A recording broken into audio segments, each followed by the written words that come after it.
High in the mountain stands a giant white castle. The queen names Yoren Tamer, the new border lord. Whispers fill the room as nobles look totally confused. Hearing the noise, the queen demands total silence. She asks right away if the kid went deaf. After all, why hasn't he accepted her order yet? Yoren freezes up completely, totally unsure how to react. Out of nowhere, a floating window pops up right in front of the queen. He begs her desperately to cancel that wild order. The queen glares at him and asks if he's turning it down again. And that's where it gets crazy. She wants to know how he dared to address her. Realizing his mistake, the kid tries to fix it instantly. Furious, the sovereign tells him to call her Your Majesty. Quick on his knees, the boy apologizes for messing up. A hooded guy points out the region he's gonna govern. Everyone talks about how the area is crawling with dangerous monsters. Raising her sword, the queen tells everyone to shut it. Right after that, she gives that city a brand new name. Then an old map reveals the distant territories. One of the ministers questions what this new title means. She drops the truth that she just made up that role on the spot. Hearing that, our boy drops his jaw in pure shock. Smirking, she lets him know he's the only one on Earth with that title. With 0 options left, the kid bows his head and takes the job. Raising her sword, the queen seals the deal right then and there. And that's where it gets crazy. A strike smashes right into his head, crying out in pain, totally lost on what just hit him, remembering all at once how this character kicks the bucket in the game. This guy Yoren Tamer was headed for a tragic end. The guards find his weird behavior super sketchy. Pissed off, the kid curses the day he got sucked into the game, regretting big time that he ever took on that quest. Truth is, his story started way back in a massive city. Bang Ho Young was just an ordinary 27-year-old worker, staring at the street, only praying his siblings would ace school, grinding hard at the warehouse just to keep him afloat. Lunch break hits, he dashes straight to his chill spot. His only escape was playing a game on his phone. The game rain of dice flashing across the screen. Opening the app, he checks off his daily tasks right away. Suddenly a shaman popped up with conversion powers. This ability let her tame monsters and turn them into allies. A giant ogre spawned right in the middle of the fight. Using that skill, our prota recruited the beast to his squad. He kept on playing to try catching more creatures. Wrapping up the quest, he pulled off a massive score. Then his phone spat out a super weird warning. A secret event mission just unlocked. Feeling curious, he read he had to defend a territory. The kid almost fell backward at how huge the reward was. They were paying actual cash for every single point earned. Crunching the numbers, the guy went wild with hype. Pumped up, he pictured how much he'd make selling everything. But the prompt stated that losing meant a harsh penalty. Everyone in the chat was hyped to run this mission. Thinking of his siblings, he weighed if it was worth accepting. To hook them up with a better life, he hit accept. The screen instantly confirmed his entry into the raid, and that's where it gets crazy. The jump scare shook him hard. A red alert triggered a hardcore survival mode. Scanning around, 0 clue where the voice came from. The prompt warned that failing here means game over for real. Right as the system drops the news that backing out is locked. A weird-looking monster pops up right in front, letting out a roar. Quitting the game right now was completely off the table. That massive beast on the ground left him shaking with fear. Hit by panic, the kid started screaming non-stop. That's how he ended up trapped inside the character's body. His soul just merged straight into this Yoren guy. The prota tried figuring out if Earth had totally frozen over. And no one saw that coming. The system confirmed time stopped back home. Feeling relieved, he realized he'd be back in time for lunch. Now he's posted up in a military tent as the new count. A red-haired girl walks over asking if everything's alright. Bringing up her window, he sees Lillian is a spearmaster. He stutters an awkward reply that he's totally fine. The system drops a hint that Lillian's let down by her boss. Sweaty it out, he scrambles to read his status screen. Shock hits him hard as he stares at the stats. Lillian even mentions he keeps rambling about this window. Stressed out, trying to figure out how to explain this mess. Suddenly, she asks if he remembers when they first met. The kid nods yes, since he already played through this part. She's waiting for him to give her a straight answer. Back in the past, the girl was crying alone in the woods. Yoren gently placed his hand right on top of her head. Smiling softly, he asked the little girl to come along with him, remembering the total shock on her face that day. A soldier runs up to announce the troops are ready to go. Putting a hand on Lillian's shoulder, he gets ready to leave. With a smile, he repeats the exact same words from before. She's stunned to realize he actually remembered everything. Out at the training grounds, the soldiers were waiting for their leader. He notices the guy's loyalty has dropped way down. No one's happy about getting sent to that rundown town. mentally begging the original owner of this body for help. Everyone's future depended on the move he made right here. Looking over the troops, knowing their fate rests in his hands. A bunch of soldiers whisper anxiously about tomorrow. This is where it gets good. The weight of leading was massive. Giving a speech, saying he'd rather face everything right alongside them. Raising his hand, shouting he wants to share the good and bad times. The system notification pops up showing the men's loyalty just went up. Our MC swears he's gonna reward everyone's hard work, hanging on every word with pure attention and total shock. Suddenly, the system drops the news that inspiration made the army grow. With a firm gesture, calling out to anyone who wants to march beside him. Every single soldier yells, they're rolling with him to the end of the world. That makes the kid smile seeing the squad celebrating for real. The buff passive skill instantly jumps straight to level 2. Over at the royal castle, the view shows a super clear sky. The queen asks from her throne why the count is visiting. He requests permission to bring along a few travel companions. The sovereign questions if that's even necessary right now, and suggests hiring mercenaries or mages for backup. The guy explains he'd rather release a few prisoners instead. Walking down the cell hallway, silence takes over the whole place. Flashes title, the MC demands to let some inmates out. The guard gets confused but takes the official release order. He tries calling the MC a baron, but gets corrected on the spot. First file belongs to a thief pulling 15 years inside. Scanning the data, the system shows pretty weak stats. Complaining right away that they're only sending mid-options. Feeling let down, noticing none of them are actually solid. But this is where it gets good. He spots someone different. A woman in white clothing locked up right over there. Yoren finds out this Luvia pulled off 2 murders. She took out the guy, revived the poor soul, and took him out again. Luvia asks if a monster in disguise counts as a human. The guard fires back that creatures don't get rights. Pissed off, she questions why she turned into a criminal for that. She yells that she only finished off a beast hunting kids. Our main guy nods along quietly with her move. Catching his reaction, she asks if he gets the logic. To her surprise, he replies that resurrection only works once.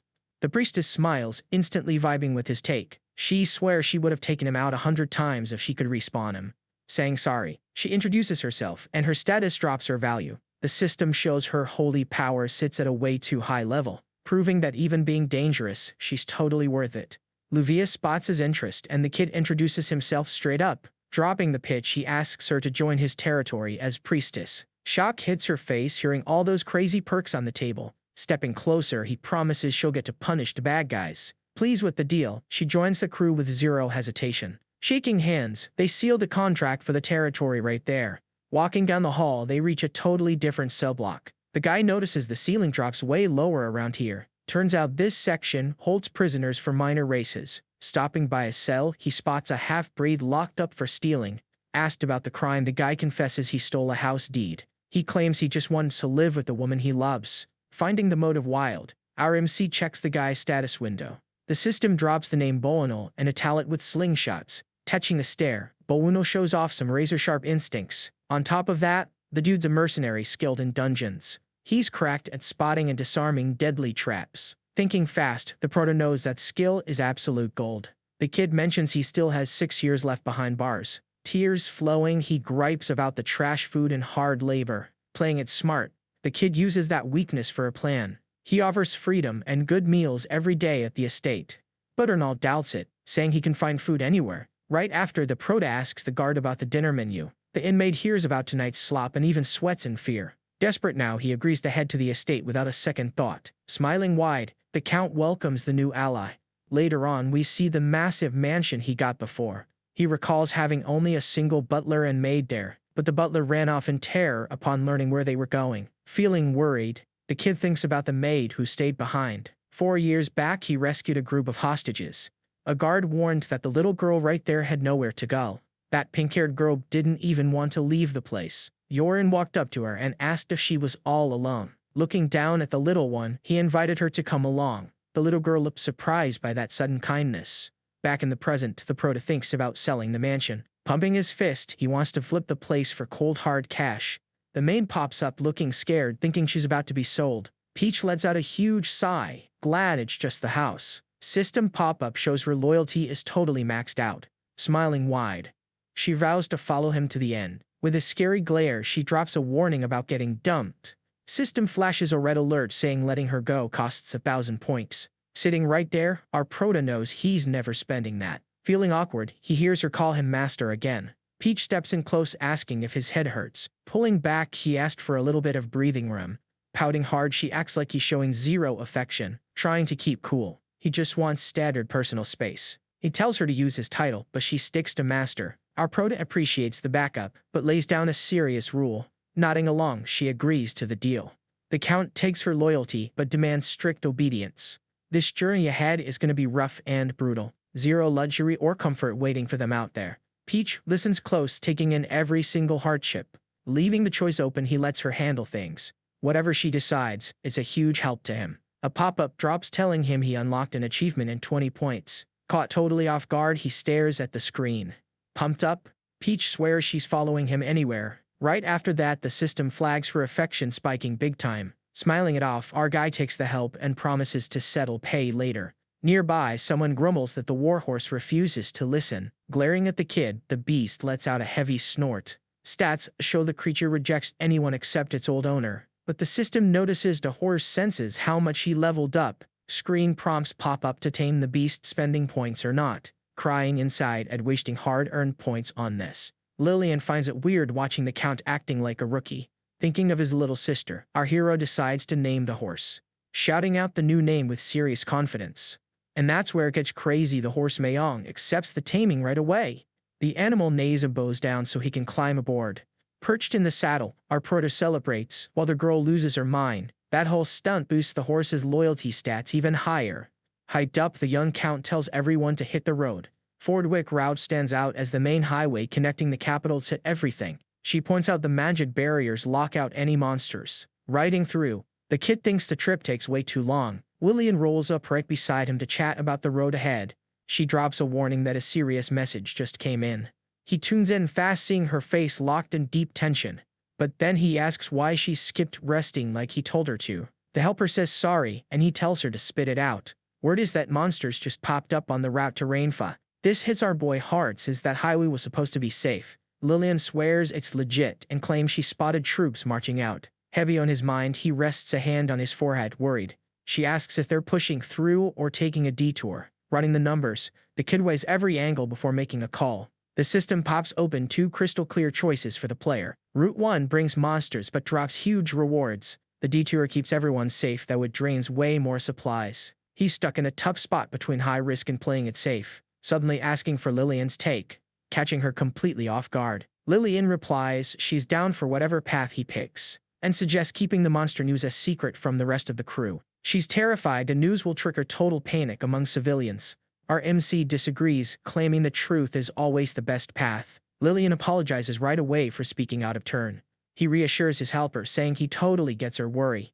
In his view, a good leader needs to keep everyone aware of danger. Getting caught off guard would cause way worse chaos after all. Riding up front, the Count raises his hand and signals a halt, loudly announcing that monsters are blocking the road ahead. The porters freeze in shock, but a guard sees it as good training. Luvia flashes a smile, saying this makes the trip way more fun. Meanwhile, Bono hides in the wagon, shaking with fear. Lillian tells everyone to shut it once the whining starts, warning them that talking back to the leader brings heavy punishment. The kid decides to brave the main road despite the danger, promising the workers that nobody is going to get hurt out here. From his perspective, the detours are packed with threats too, stating that sticking with the soldiers on this route is the solid plan. This boss energy makes the crew's rebellion meter drop instantly. One guy accepts the plan, but asks for a pay bump. And just like that, a new dilemma pops up, overpaying the bonus. That ticks off our guy, cause shelling out the bonus will take off the guards. He realizes pleasing one side completely angers the other, then remembers dealing with something just like this when hiring Peach. Thinking fast, he recalls setting up a third option beforehand. The Count smiles and drops an offer they can't refuse. Promises to split a chunk of the loot if they beat the beasts. In return, asks for help setting up traps and defenses along the way. The workers take the deal right away, eyeing that extra cash. Turning to the guards, our proto lets them know the biggest bag belongs to them. Everyone listens closely, remembering the old days. He explains he's got total freedom to reward the squad now. Reminds everyone they're officially his direct vassals now. Raising his fist, he promises riches to anyone who drops the monsters. And that's where it gets crazy. The system congratulates him for coming up with a loophole. The whole crew hypes up, stoked on that massive promise. Shortly after, they roll up to the trading post on the plains. Our prota asks the local guard about the creatures. The soldier confirms trolls showed up and tells them to watch out, asks to get pinged if any urgent news pops up. Wiped out from the trip, he faceplants onto the grass to crash. Peach walks over and asks if his back is hurting. Feeling ticklish, he tells the maid to go get some rest too. Watching her master, the girl thinks his vibe is totally different. Keeping up with the march, she secretly complains about her aching feet. But the Count refuses special treatment just because she's from the mansion. Holding back tears, Peach decides to tough out the hike, swearing to herself she'll ride in the carriage right next to him one day. Near the campfire, the crew kicks back and talks about the monsters. One of the guards wonders why a blessed root has beasts at all. Via walks up and asks to borrow a fire. The priestess holds out her pipe for the guy to light. Sparks fly from the tip the second the fire catches. Blowing out smoke, she calls the soldier kid and starts chatting. She claims the angels slacked off by handing out only one blessing. The guards panic the second she mentions getting hit by divine lightning. Joking around, she says if anyone turns to ash, just pack them in a box. Freaked out by the crazy talk, the soldiers get out of there fast. Luvia sits on the grass alone pondering the lightning story. Mocking them, she says the angels should have targeted the monsters instead. Spotting the Count, she offers him a pull from her pipe, extending the pipe for him to take a hit. Taking a puff, thinking his family would totally flip. Praising the smoke, she asks about the monsters on the road. In his head, the game got real, but he can't tell her, warning him that the angel's blessings fade away over time. Nodding along, he asks what happened to her parents. Sighing, she asks if he lost his family to monsters. Confirming it, he remembers the driver who took their lives. This talk makes her realize how similar their lives are. Smiling, the kid suggests they work well together from now on. Next morning, leading the march, he signals everyone to stop. Lillian arrived looking worried, asking the reason for the break. A system screen pops up telling them to protect the carts. Quickly noticing the area is crawling with Mangacaps. This creature lets out a shriek that slows everyone down, complaining about having to deal with stuff out of nowhere. Staring at the bushes, he notices zero wind and stays alert, yelling to the group that the monsters are arriving. And that's where it gets crazy. He tells the first squad to surround the carts. The guards obey instantly and point their spears outward. To block the sound, the kid tells everyone to stuff wet cotton in their ears. Leading the horses, he orders the rest of the crew to move out. Bainal gets the cue to launch a rock straight into the woods. Using the slingshot, the guy nails the target without missing a beat. A weird roar echoes as the beasts burst out of the brush. That loud screech totally freaks out our protagonist. The monster rushes like crazy right toward the horses. Galloping fast, he tries hard not to panic. Stressed out, he remembers he's never swung a real sword before. Missing a single swing means the troops will suspect him instantly. Lillian rides up close, waiting for the signal to strike. The roar of the monsters blasts the soldiers' eardrums. Everyone starts getting dizzy from that terrible noise. But the system drops a notice that our prota is immune to the effect. Only one catch: their protection doesn't work on the horses. He realizes way too late that he forgot about the poor animals. With no time to waste, he tells Luvia to cast magic on them. The beast leaps toward them, letting out another huge shriek. Panicking, the horse rears up and drops Luvia straight to the ground. Mayon loses it too and launches the prota high into the air. The horse bolts away while the kid goes flying completely out of control. Desperate, he tries grabbing onto anything just to avoid a total disaster. And this is where it gets good. He lands right on top of the boss. His boot slams straight into the creature's neck on the way down. He crashes onto his back, totally clueless how he pulled that off. The monster drops flat onto the ground after taking that hit. Seeing the beast down, the kid completely freaks out. But that impact crushed the creature's head and took it out instantly. The system confirms the win and drops 5 points right into his stats. Beating the boss right off the bat even unlocks a hidden achievement. Kneeling on the ground, the kid tries catching his breath. Looking around, he notices a bunch of monsters staring him down. The beasts are in total shock seeing their leader wiped out. Soldiers rush in right away to protect him at all costs. He remembers only ever holding a kitchen knife, but stands his ground. Pulling the sword off his back, he gears up for a real fight. The screen pops up showing the monsters are terrified out of their minds. This setup gives him a 40% chance to tame them. Only problem is, taming mid-battle is an absolute nightmare. No hesitation, he triggers the skill and lets out a firm shout. It worked. 2 monsters join his side instantly. One of the beasts looks right at him with total loyalty. At his command, the ally lets out a wild roar. Both beasts bellow together to stun the rest. That sound freezes the enemies right in the brush. Gripping the sword with both hands, he charges in. Moving fast, he strikes the dizzy monster dead ahead. Fired up, the guy realizes combat plays just like the game. The screen confirms the ally war drained their HP. He lands another clean slash on a different monster. Strangely enough, the weapon feels super light in his hands. The reason is his physical stats got a major buff. Yorin was already a cracked knight in the original game. Now all the stats stack right onto his actual body. His strength sits at triple the level of a normal human. High-dub, he celebrates this massive stat boost. Rushing off the weird names, he locks back into the fight. Pushing forward non-stop, he cuts another monster in half. The blade slices clean through and drops another beast. Right after that, he orders both allies into the fray. Both monsters refuse since the foes share their exact species. Spotting the roadblock, he checks his low taming level, so the kid tells him to just scream from the back. Lillian comes running over, worried through the chaos. A beast leaps onto her back to strike. Fast on her feet, the girl spins her spear to block. With a clean hit, she pierces the creature's neck mid-air. The creature's final cry makes the soldiers wince in pain. Seeing that, he tells the troops to target the neck. The beast drops hard without making a sound.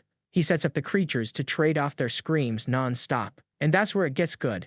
The strategy leaves the monsters dizzy. Grinning ear to ear, the guy celebrates his master play. He times every single roar down to the second. Following orders, the creature unleashes another wild howl. Yet another enemy crashes down defeated. Lillian stands in shock watching the monsters clash. The protagonist promises to explain everything once the dust settles. He makes it clear that nobody touches the two allied beasts. In the end, the rest of the pack turns tail and runs. The supply wagon sits parked right in the middle of the road, ordering the troops to hunt down whoever ran off. He calls one of the beasts over to climb on its back. Growling weirdly, the creature gets chewed out to lower down. Lillian stands stunned watching that wild scene, leaving the girl completely lost. Smirking, the kid claims he scored a brand new horse, then takes off leading the chase after the runners. The captain's already organizing the defense around. Barreto pulls his slingshot and aims at the beast again, cheering that the pack messed with the wrong group. A stone flies ripping through the air at high speed, smashing right into the beast's neck. Collapsing to the ground, the monster lets out one last whine. Total panic hits and the rest bolt away. The monsters smash headfirst into the spear wall. Luvia praises his grit and wants to know his role here. Staying quiet, the girl prays, asking for protection. Lots of terrified beasts get close to her, but fall straight into the traps along the path. Shutting her eyes, she keeps praying in peace. Holy light gets called to bless the whole area. Suddenly, a massive flash explodes up above. That energy pours down, stunning the entire pack. Frozen stiff by the girl's overwhelming power, our main guy seizes the moment, ordering the carts locked down. The handlers seal the route by pushing everything together. Trapped with no way out, one beast stares in sheer panic. Wooden barricades lock the perimeter down completely. That turns into a perfect pen for the monsters. Chuckling quietly, he rolls out a welcome for them, explaining how he used the wagons to build a cage. Hyped up beyond belief, the kid signals the next phase. The count notices loyalty dropping and starts chewing them out. Raising his sword high, he threatens anyone thinking of flinching, demanding strict obedience or else he'll wipe them out. And that's where it gets crazy. The monster surrenders on the spot, deciding to put the whole crew to work on the estate, shouting at the troops not to slay the cornered beasts. Lillian rushes over to him, stressing about the leader's head. He says he's totally fine, but she thinks he's losing it. The girl finds it wild to buddy up with beasts. Everyone starts whispering, totally lost on the command. The system warns that the men's doubt is risky. Noticing the heavy tension, he decides to brief the troops. Glancing at his gloves, he notes the fur is super soft. Quick on his feet, the kid cooks up a way to convince them. Gathering the crew, he asks for a quick sec of attention, reminding them he came back from the dead with a broken power. Now he swears he can tame the beasts. The count calls both tamed beasts forward. The alert shows the two creatures are terrified, smoothly soothing the beasts by promising good food, giving simple orders for the monsters to follow.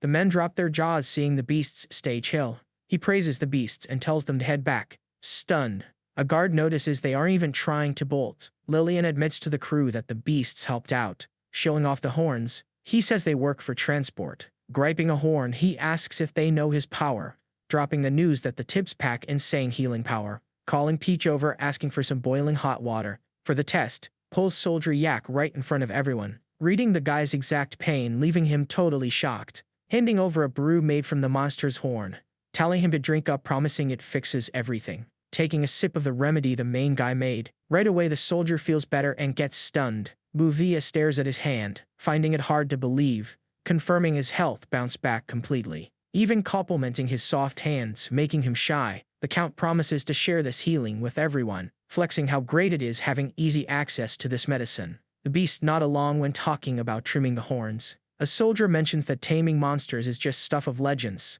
Luvia still doubts you can actually rehabilitate these beasts, telling her to chill because he can see their loyalty, flashing a cute smile, warning she punishes any rebels, staring down the beasts, asking if they'll ever attack humans again, pitching the deal, good food and a roof for putting in work. The system drops a congrats for the win, and just like that, his skill jumps straight from level 2 to 4, asking if anyone's still against bringing the beasts along. The quest wraps with top rank and 0 casualties, smiling wide, happy everything worked out the best way, celebrating the win, dropping a massive feast for the crew, slaying a monster to make tonight's dinner. Lillian chats with him about the monster scraps, warning they're burning everything to dodge pests. Peach pours tea so everyone can kick back and rest. The chef grumbles alone about roasting monster meat. His status praises the flavor but hates the look. Luvia drops a prayer blessing the camp meal. The roasted meat finally gets served to the squad, explaining to the priestess the secret is in the prep, teaching the chef the right way to roast the cut. Jerry whines and catches heat to cut the crying, showing hands-on how to trim the fat off the piece. The chef keeps muttering under his breath while learning, with the meat tied up, threatening to dock his pay. The noble teaches how to drop the striped loin right on the grill, ordering the ribs skewered up along with whole onions. Right there he decides the meat's gonna be served medium. Jerry whines again and gets threatened with the dragons. He grabs the sauce jar and calls over the cooks. This special seasoning came straight from the eastern side, pouring the dark mixture into the crock pot. Our main guy says the focus is pleasing the crowd, mixing booze and tea to cut down the meat's gamey smell. Then, he asks his assistant to squeeze the fruits. With everything ready, he tells the meat to rest in the corner. The roasted cut gets sliced into super juicy pieces, serving a slice to the chef to taste test first. The cook bites into the heavily seasoned piece, and just like that, the crazy flavor leaves the guy speechless. He apologizes and the kid bans any more complaining. The system drops a notification that the passive skill leveled up. Meanwhile, the soldiers devour everything and dish out praise. Our boy tells the crew to eat and takes over the rest. Everyone celebrates by eating and drinking together. 2 soldiers on the ground catch that amazing smell in the air. Grinning proudly, he watches everyone love the food. People freak out hearing the name of the dish. This mandragora bulgogi becomes an instant hit. Night falls with a full moon lighting up the camp. Sleeping deeply, the workers rest in their hammocks. Lillian walks around camp thinking about their leader. She finds it wild seeing a noble cooking monster meat. Remembering how the kid made sure to serve everyone, she still thinks it's weird having monsters on the team. Still, she chooses to keep her full trust in him. Spotting the glowing tent, she realizes he's awake. The guy's walking inside practicing combat moves. His shadow shows on the canvas while he swings the sword. Suddenly she panics thinking it's an ambush, rushing inside the place to protect the boss. Our boy gets completely startled by her crashing in, but quickly realizes it was just his own training. Our guy confirms he was practicing with the blade, standing in silence just trying to figure out the scene. Both talk inside the tent about losing powers. She asks if his aura and blade are really gone. He confirms, and she admits she noticed the drop in technique. Our guy feels a bit awkward about the whole chat. She questions how his strength spiked so high without the moves, bringing up how he tossed a monster with one hand, sweating nervously trying to hide the truth. Changing the subject, claiming the power came from a trade. Lillian calls this wild skill of taming beasts bizarre, clenching his fist, wondering how to explain everything. She mentions the former noble would never use monsters. He fires back asking if that goes against honor, dropping the truth that honor doesn't feed or protect anyone. Trying to speak, she gets cut off by the kid. The training sword rests against the dummy. Our prota admits his own confusion after coming back, asking for time to prove his worth as a leader. He wants her trust, just like he trusts her, plus begging for total secrecy about his abilities. Lillian apologizes for ever doubting her boss. She grabs the wooden sword to train the kid. Holding the weird wood, watches her offer to teach him. Both of them get ready for the night session. Our boy remembers her old master trained her. Lillian rushes in to return the lessons. Taking a hit to the head, complains about her force. Peach shows up angry seeing her boss get tagged. the noble tells the maid to go rest for the night. She asks to stay, but he shuts it down. The night stays quiet under the starry sky. Waking up sore, he stretches out in bed. He feels he caught the basics of aura control, but knows his technique still needs work. The sword's gonna work better for defense than attack. Bows are out since they got archers on the squad. He even thinks of pistols, but making them's tough. A hand cannon would be ideal for heavy damage.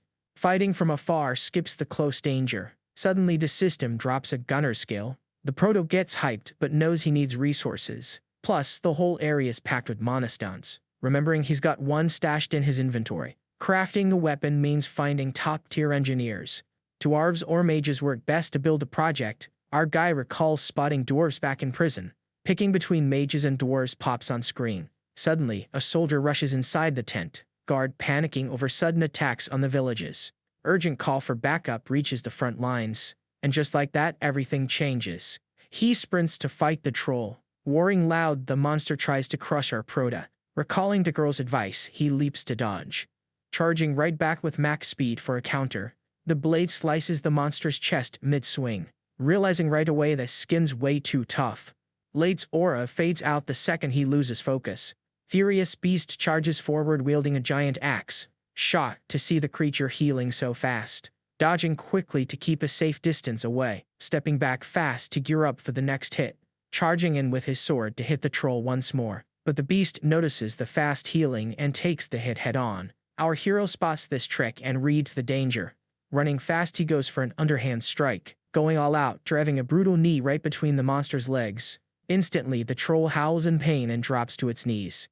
No hesitation, the kid slashes his blade across its neck. The heavy body crashes down onto the village ground. Worried sick, he sprints over to Soldier Yak. With a weak voice, the ally lets him know he's still breathing. All because the axe had struck him just before. This gets our boy thinking about using troll blood to heal him. Only the system warns that the stuff needs purifying first, alerting him that drinking it raw brings a terrible fever. Yak begs the proto not to worry about him. Mentioning his family, the guy says he wanted to see his fiancée again. The kid tells him to shut up and drop the goodbye talk. Right then, summoning his tamed monsters to help with the rescue. Swiftly, the stags show up answering the call. He orders the beast to carry the wounded man safely back to camp, giving another creature the order to hunt down the remaining trolls. Searching through the area, he tracks down where the monster fled, trying to signal his ally to go on the attack. Realizing it's too far, he fires up his taming skill once more, draining system points to try and bend the troll to his will. Magic slowly starts taking over the beast's mind. Our main guy tells his new ally to strike the other troll. Growing totally confused, the monster struggles to process the order. And just like that, everything changes. The beast turns around, glaring at the kid with pure hate. Turns out this troll is wicked smart and despises humans, ordering Soldier Rio to get out of there right now. He obeys instantly, sprinting away to regroup with the others. Out of nowhere, the tamed troll roars and charges the other enemy. Unleashing total fury, it dives onto its rival for a brutal clash. Watching from the sidelines, the kid just stares in shock. The screen flashes the power stats for both fighters. No one saw that coming, but his rushed plan actually worked out. Pointing his fist, he orders it to crush the opponent. Savage bites straight into the rival's throat, locking down the other's neck so it can't even fight back. Both monsters crash hard right into the street. Zero mercy, the tamed troll pounds the one on the ground, stoked to watch his strategy actually pay off. Roaring loud to celebrate the win, staring down the kid with pure hatred for humans. Sensing danger and drawing his blade instantly. But our guy slices the beast in half before it can react. The system warns that trolls regenerate fast, raising his weapon, getting ready to wrap this up. Out of nowhere, an explosion blows the beast's body apart, thinking twice about the risks of taming wild monsters. Nearby, the deer trembles, terrified of becoming the next target, calming the creature down, promising he won't hurt it. Suddenly, another loud roar echoes across the village. Regretting taking out such a useful troll after all. Looking ahead, spotting two more trolls marching down the street. The screen flashes that the taming skill is on cooldown. That timer depends entirely on the monster's power, telling the deer to gear up its war cry for the fight. And another blast hits way too close to our hero. Clearing the smoke, a tiny little guy steps out, blade raised high. The kid walks closer, wondering if some mage just cast a spell. Scanning the area, searching for whoever fired it. From down below, a deep voice asks what he's looking for. Looking down, he comes face to face with a dwarf, Right then the downed troll tries to get back up. Sensing the threat, he decides to take the beast's head off. Bernieval yells at the hero to stay out of his fight. Pulling an explosive stone from his pouch, he gets ready. That weird item catches the kid's attention. Stone in hand, the dwarf hoists a massive hammer. Smashing the hammer into the rock, he launches the projectile. Blazing hot, the stone goes flying straight toward the troll. Smirking with pride, the dwarf watches his shot. Everything blows up in a massive firestorm, swallowing the monster. Wiped out completely, the beast turns to dust on the ground. Right away, our hero is blown away by that strength. He even praises the power, calling it top-tier magic. Bernieval introduces himself and corrects his own name. System screen spotlights the dwarf's massive intelligence stats. This little guy's a master at mining and explosives. Wandering all over the world, he hunts for blast stones, cheering Insai for landing the ultimate engineer. But the dwarf asks suspiciously how he knows his name. Suddenly, the kid spots something behind him and draws his sword, completely clueless. The little guy panics at the weapon. Way too fast, our boy leaps right over the dwarf, smashing straight into the troll creeping up from behind. The blade drives right into the creature's throat. Putting his whole back into it, he pushes the blade all the way through, slamming the weapon into the monster's neck with force. That troll hits the dirt without even getting to scream.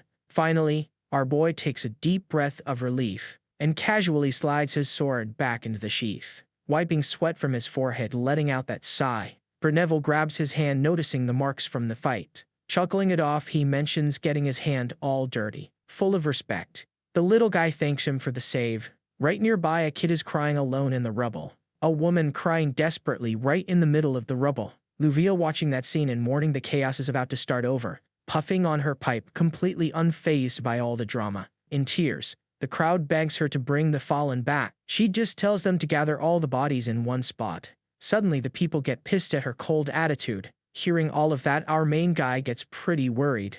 Asking for calm, he explains that resurrection costs way too much, trying to comfort everyone there, showing he gets their pain. Right after he mentions the knights are showing up at noon to help, guaranteeing his team's gonna hold things down till then. Bernieval loses his patience and lays into the complaining crowd. After the scolding, everyone shuts up out of sheer shame, ending up thanking the hero squad with tears in their eyes.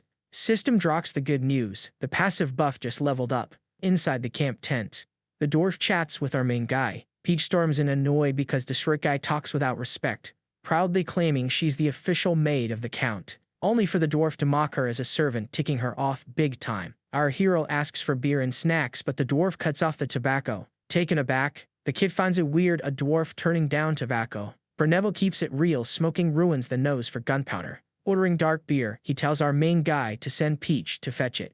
He apologizes for the girl and introduces himself formally. Smiling, the short guy notices our hero is different from the rest. The dwarf praises that humility and trashes stuck-up nobles. After all, actions show the true worth of a real man. Then drops the question, is the job offer still on the table? On screen pops up a 50% chance to recruit him. Bernieval thinks it over and turns down the hero's proposal, waiting for the reason. The kid pays close attention to the old guy. This little guy digs the count but doesn't want to move to the fief. He doesn't even care about monsters and is chasing real challenges instead. And that's where the hero smiles, asking for the real reason behind the refusal. The dwarf admits he hates having to take orders from a boss. He's scared of losing his temper and ruining their friendship. Our boy calms him down, saying he doesn't want a slave. Actually, he wants the dwarf as a territory advisor. He wants the guy as a master to forge powerful new weapons. Bernieval gets suspicious and asks if he won't just become a workshop runt. Laughing out loud, our guy says he'd never waste that talent. The dwarf nearly cries, finally being called a real craftsman. Back in the day, everyone just called him the crazy bomb guy. Peach heads back into the tent with beer and snacks in hand. Downing the drink, he totally praises how good the brew is. He smiles, thinking back to his old real-life boss, munching on some meat. He drops a single request to our prota. Bernieval wants to know if there's going to be good grub at the territory. And just like that, the influence passive hits level 8. The count smiles, welcoming the new ally to the domain. Next day, the vice commander of the knights pulls up. Our boy greets the guy and tells him to ditch the formalities. The knight refuses, saying he's gotta respect a noble. On the status window, the guy's stats are totally cracked. Demise apologizes for being late and complains about his own squad. His rank is overpowered enough to take on a dragon solo. Spotting that loyalty, our proto realizes recruitment won't work. The count mourns the casualties, catching the knight off guard. Demise praises how fast the kid moved leading the crew. Then the young lord leaves the village in the knight's hands. The officer calls him back with a message from the queen. On the paper sits the official note from the ruler to our prota. Demise hands over the document saying the queen is super happy. Kneeling in respect, he takes the official letter into his hand. 2,000 gold coins arrive as a prize for his crew. Handing over the heavy pouch, the knight asks if it felt low. Our boy shakes his head, pulling out the order to stay right there. Across the rebuilt village, folks are already settling back in. The rookies want to tag along, but the prota blocks him for being too green. Scanning the squad, he sees everyone there is just too weak. He feels bummed missing any mage in that entire village. A green-haired little girl calls out to him, totally nervous. Turning around, the boy gets curious to see who it is. Myril introduces herself and gives huge thanks for getting rescued, and that's where it gets crazy. Her stat sheet shows a 4-star mage. The system confirms she'll fit right into his domain. Inside, our prota celebrates landing the exact piece he needed. Myril asks to tag along, even thinking she's still too weak. Grabbing her hands super hyped, he accepts right on the spot. The count rolls out a warm welcome for the territory's new mage. System screen flashes showing a perfect S rank on the tutorial. Rolling up to Tamer territory at night, total destruction everywhere. Yoren's convoy finally pulls in after a long journey. Things take a hit, seeing ruined supplies scattered on the ground. Taking in all the damage, he realizes the situation is real bad. Chuckling awkwardly, our guy has no clue where to start. System drops the notice that Chapter 1 of the defense is live. Laughing it off, he asks when the enemy is even going to attack. Suddenly, a giant number 10 pops up starting the countdown. Kid figures he's got 10 whole days to get fully prepped. But that number drops to 9, shifting colors super fast. Freaking out, he realizes the time is actually in seconds. Cursing the game, he remembers they promised him extra time off. System points out that saving the villages cut down his timer. Main quest drops, demanding he defend the spot from goblins. And failure means his soul gets trapped in the game forever. Minimap marks exactly where the goblin squad is rolling in. Spotting that, our proto notes the main base is still way too far. To make matters worse, those goblins arrive in just 2 hours. Hustling fast, he sends his deer scout to check the enemy swarm size. Gathering the crew, the count drops the news that goblins are coming. Everyone starts panicking just hearing that. Seeing that chaos, he realizes no one trusts him. Loyalty levels are plummeting hard from the sheer terror. An ex-treasurer straight up doubts this warning, thinking it's wild for monsters to attack those ruins.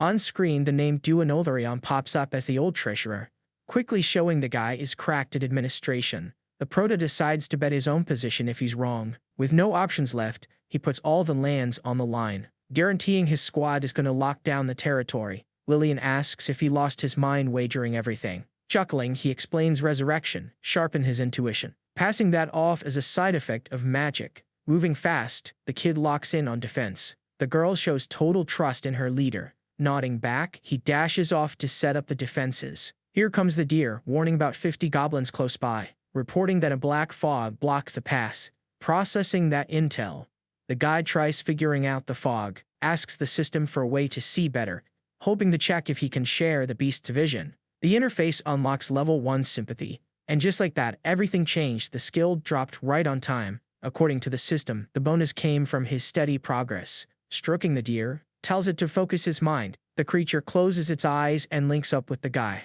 Through the animal's eyes, the kid manages to spot the map. Everything around stays covered in unknown shadows. This fog acts as a war fog, blocking the map. Even catches a bad smell drifting from that darkness.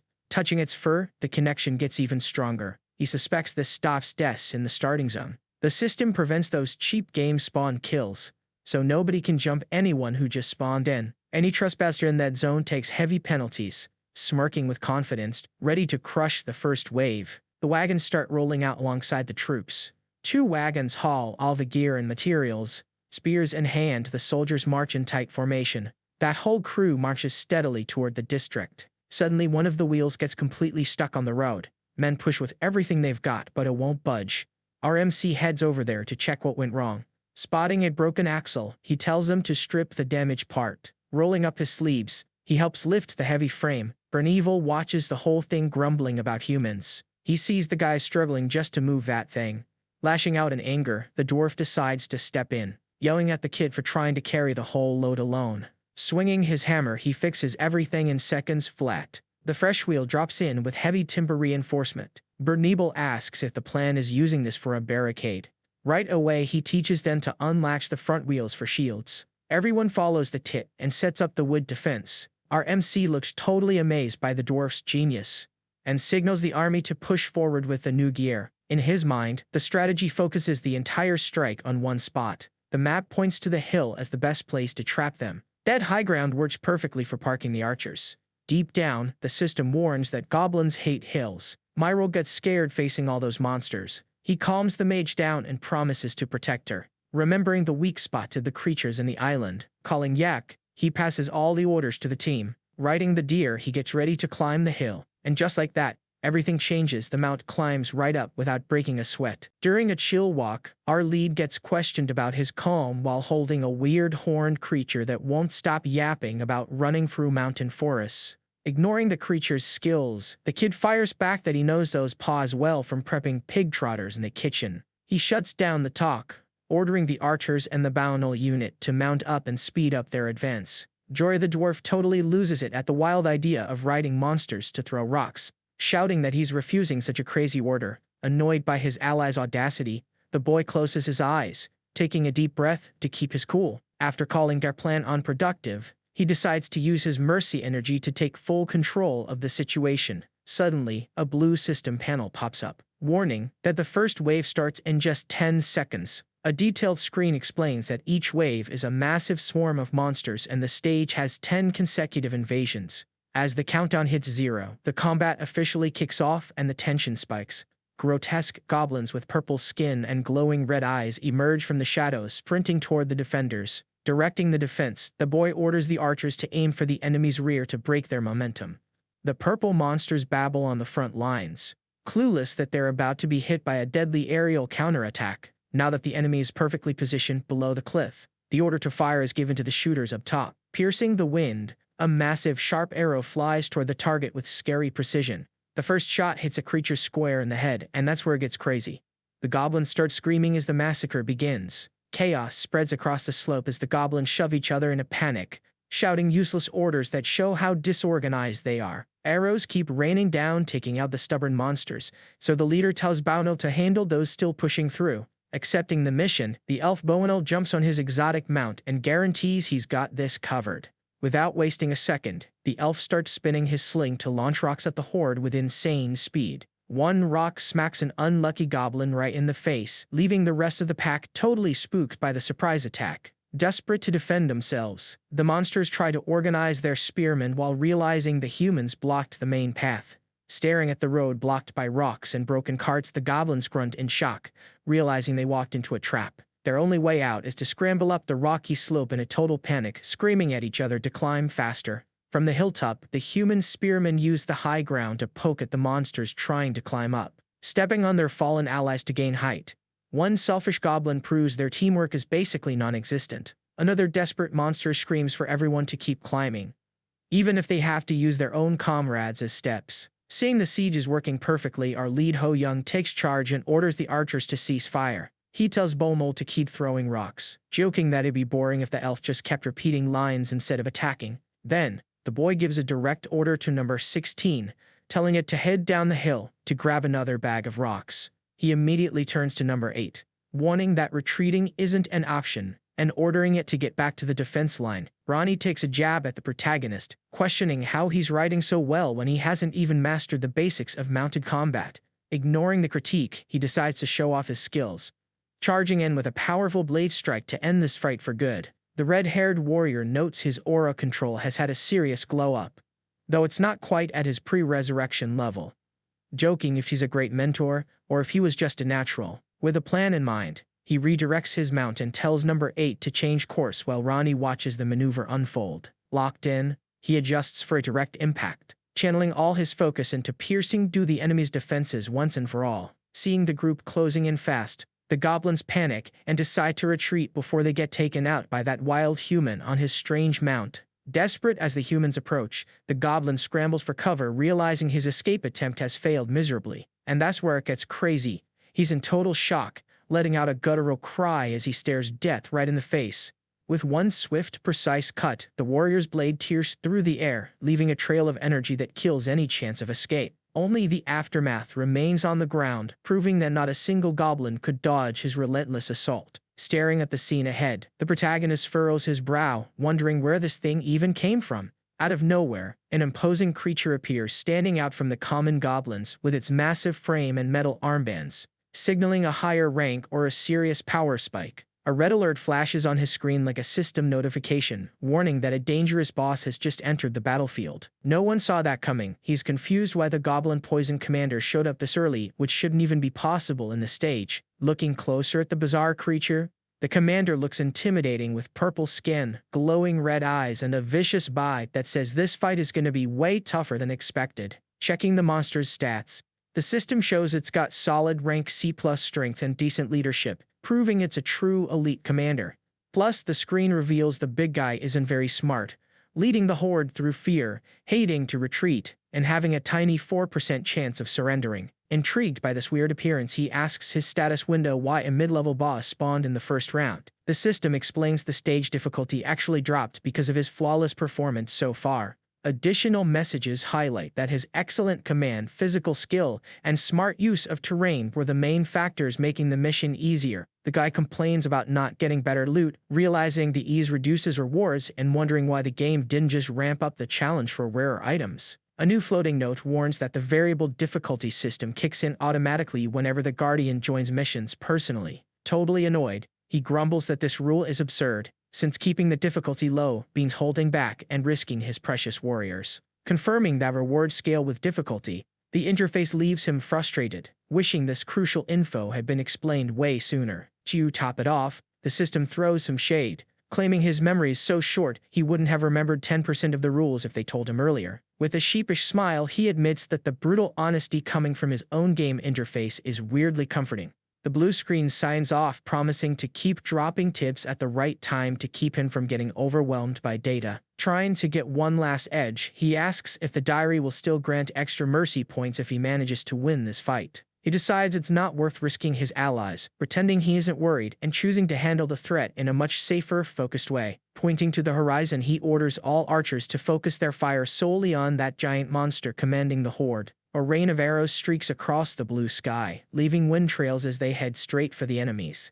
But the purple giant just swats them away, using those reinforced arm braces to parry every single one. Seeing that defense, the group leader is stunned, asking the elf Banyol if he actually just witnessed that insane parry. With a massive hand, the monster grips his heavy weapon, bracing for a brutal counterattack. He slams it into the ground, shattering a huge rock, and that's where it gets crazy, proving this guy isn't playing around. Watching the destruction, the protagonist is shocked to see the monster using the impact to launch shrapnel right at them. Young Boindle dodges in a flash, barely escaping the danger with some lightning-fast reflexes. The purple goblin realizes he messed up, backing away awkwardly while trying to apologize to his master for the botched move. Keeping his cool, our lead tells him it's fine, instructing the elf partner to focus on pinning the giant's feet. Right after he shifts the strategy, ordering Mandragorani number 16 to go grab Morile for some weather magic. Answering the call, the creature with deer horns sprints off to find the young mage watching from a distance. Myril is surprised by the animal's urgency,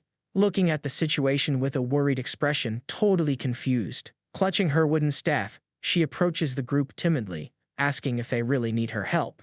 Dead serious, the protagonist points to the battlefield, asking the green-haired girl to unleash a powerful gust against the giant. Concentrating her energy a bit clumsily, she lets out a determined shout while channeling wind power around her body. Following the command, a strong breeze hits Ho Young's face, but he stays composed, scanning the area with total focus. Myril can't hold it together and bursts into tears, apologizing for thinking she'd ruined everything. Shaken by the result, the girl laments that she's useless, crying in frustration while the protagonist just offers a calm smile. To explain the situation, the game system reveals that all actions use a 20-sided die for stats. But there's a cap, so luck isn't the only factor.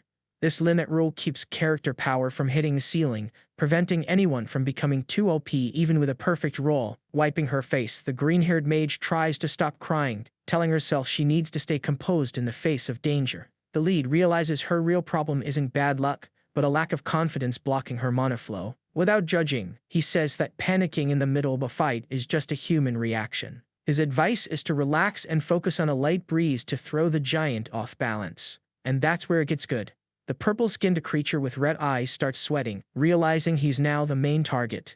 Giving a sheepish smile, Myro points out that the thief only has 2 mages, and she's the only one who knows weather magic. Hearing that, the guy replies with a gentle smile, saying that makes her totally irreplaceable. Those words hit home, and she instantly regains her resolve, deciding to give it one more shot. Channeling all her determination, the girl points her staff upward as a powerful energy begins to swirl around her. A massive gust of wind erupts with her war cry, creating a devastating blast that's about to wipe the floor with every enemy on the field. That massive blast leaves everyone stunned by the raw power and the sheer scale of the magic Meryl just unleashed on the battlefield. Facing such overwhelming force, the goblins panic and start screaming in terror, trying to process what just hit their group. Even young elf Bawinal is completely lost, feeling that sudden gust of wind that appeared out of nowhere in the middle of the fight. Sensing the danger, the kid dives to the side, barely dodging a giant boulder crashing down right behind him. And that's where it gets good. One of the monsters takes a brutal hit to the face, showing this fight just got serious.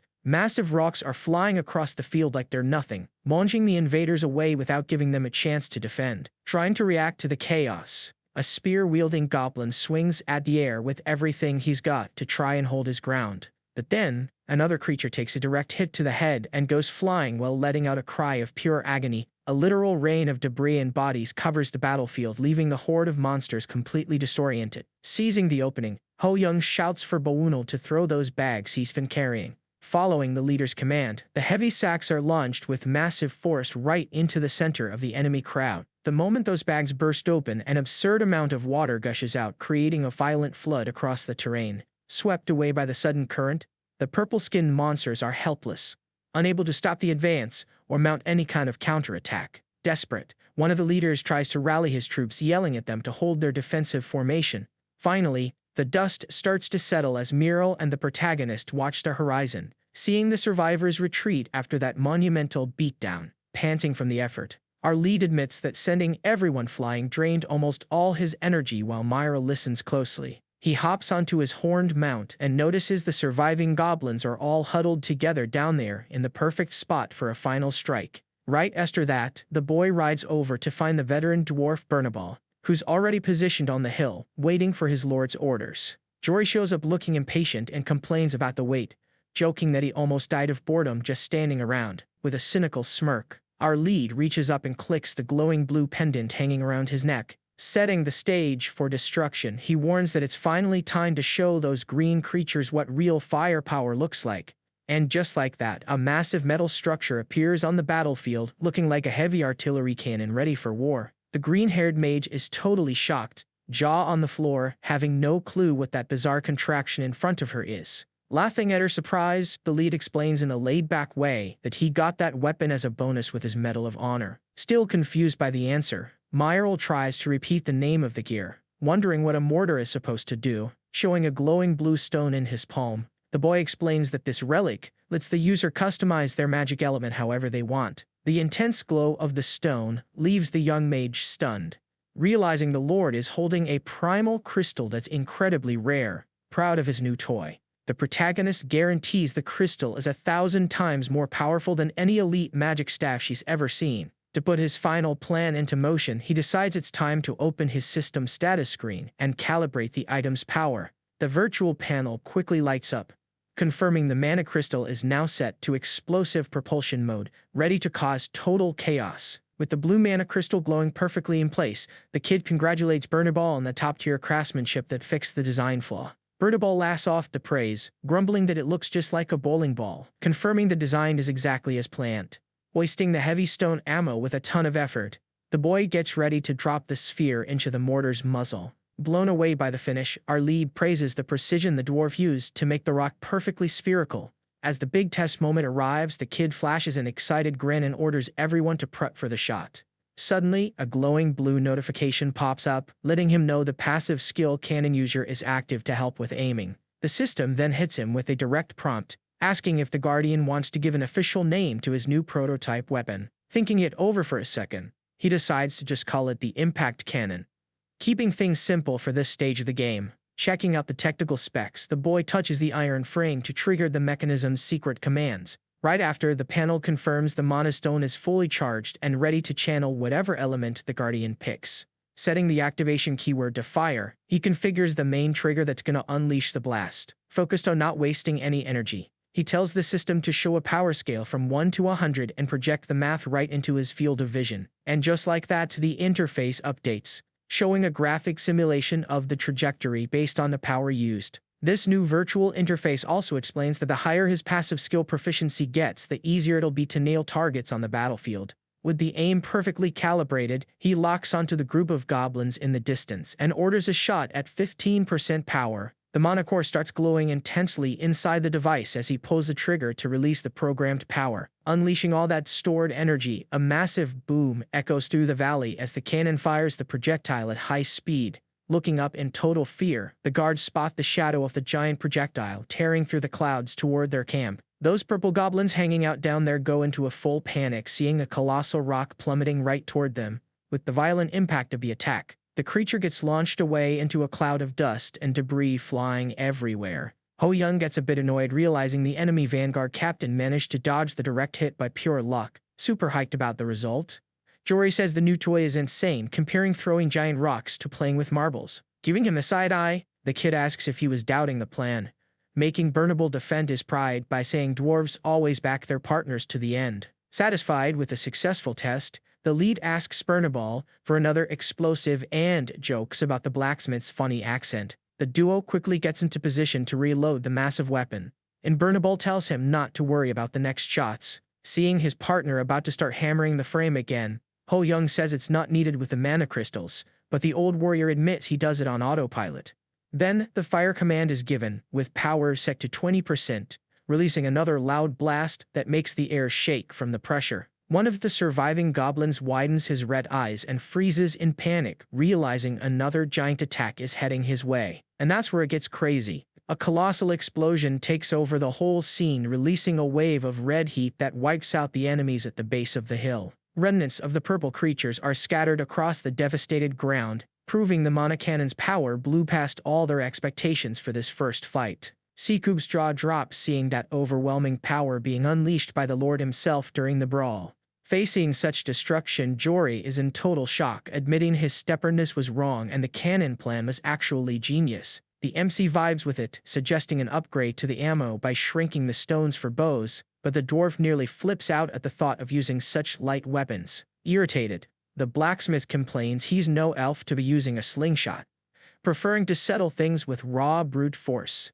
Burnable cuts the chatter, flexing his massive arms to prove he doesn't need fancy gear, and everyone around agrees on the old man's legendary strength. Our protagonist stays focused on the makeshift cannon, pointing out that throwing stones by hand limits their speed and fire rate. Eyes wide, the dwarf finally accepts that the tactical strategy of the new gear is infinitely superior, and admits he was being stubborn. And just like that, everything changed. An alert that another front needs crushing sends them sprinting on giant deer. Ronnie hits the front lines, putting in work with her spear and showing the territory's defense is in good hands as enemies start to surround them. A purple monster with a spear lets out a bizarre scream, trying to intimidate the group while desperately holding back the defenders. Locked in, the red-haired warrior gives a death stare of pure determination to take down anything in her path. Sparks fly everywhere as weapons clash and she holds the goblin's heavy strike without giving an inch. While the brute gets caught off guard by a sneaky stab to the back, she keeps her guard up to avoid leaving openings for other monsters. The MC shows up to praise her performance, but she fires back that her battalion has things handled just fine on their own. Sarcastic as ever, the kid jokes that her squad's teamwork looks more like a dog pile on the goblins and tells everyone to take cover. Admitting he was the one who taught them that tactic, our MC cuts the talk and demands everyone find shelter immediately. He explains they're testing a new weapon once the monsters get close, warning that shrapnel is about to fly in a super dangerous way. Hearing the warning, the guards whisper in confusion about this surprise weapon. Remembering that weird explosion on the left flank earlier, Ronnie lets out a command, demanding everyone take cover right now, and the warriors finally snap to attention. Silently, she reflects on how the master used to fight on the front lines, finding it odd he's into tech now, but decides to trust his crazy ideas. Dory the dwarf shows up hyped, carrying a huge gray metal sphere to see if the heavy lifting meets the kid's standards.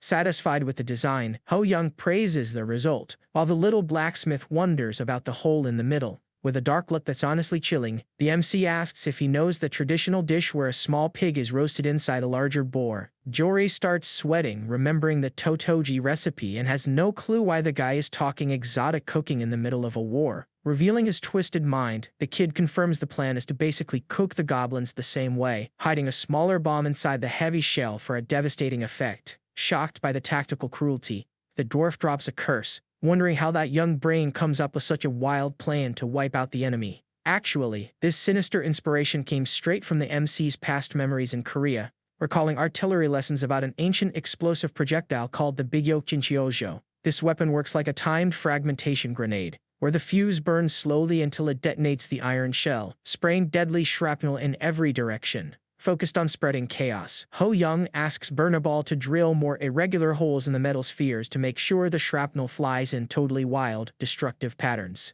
Bernabal flashes a confident grin, confirming he'll handle the drilling in a heartbeat to kick off the massacre. Unlike standard mana stones that are a pain because they need constant recharging, Ho Young has a legendary version called a primordial stone. This super rare artifact works like an infinite battery, recovering its own magical energy right after being fully drained. Laughing at the comparison, the kid jokes that if a normal stone is cheap instant coffee, his item is a high-end gourmet import. As enemies get closer, his soldiers lie low in the dirt, camouflaged and ordered to stay quiet with their helmets strapped tight. Across the field, goblins approach a pile of rubble, mocking the humans and assuming they ran away in a panic. Suddenly filled with fake courage, the monster starts screaming, calling the whole pack to charge forward. That's when the MC opens his status window to calculate the exact power output, avoiding a premature blast from the unstable explosives. A glowing gem floats into the air, acting as the ignition core needed to trigger all that power, yelling at the top of his lungs.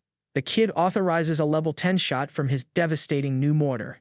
Instantly, a massive boom echoes across the landscape as the cannon fires, lighting up the sky. The spherical projectile cuts through the air, its trajectory clearly visible as it heads toward the enemy army. Seeing the giant object falling from above, the goblins panic, screaming at everyone to dodge. But the funny part is when they realize it's falling super slowly and they start laughing at the humans' terrible aim. This slowness was the MC's real plan all along, baiting the monsters to crowd around the artifact to toss it back. With the horde gathered right on top of the bomb, the impact triggers the detonator, leaving the monsters totally confused before the chaos hits. And just like that, a brutal blast goes off right in the middle of the group, sending them flying before they even know what happened. Desperate screams echo across the hill as a massive wave of smoke and fire consumes the rest of the stunned horde. Watching the carnage from afar, our protagonist celebrates the huge XP gain and gets hyped to fire another round. The bad news hits when he realizes the cannon's muzzle got completely warped after such a violent discharge. Without a second thought, he calls Bernabal to fix it, but the old dwarf gets furious about being interrupted again. Meanwhile, the special squad mounted on horned creatures gets the order to charge, starting a relentless assault on the survivors.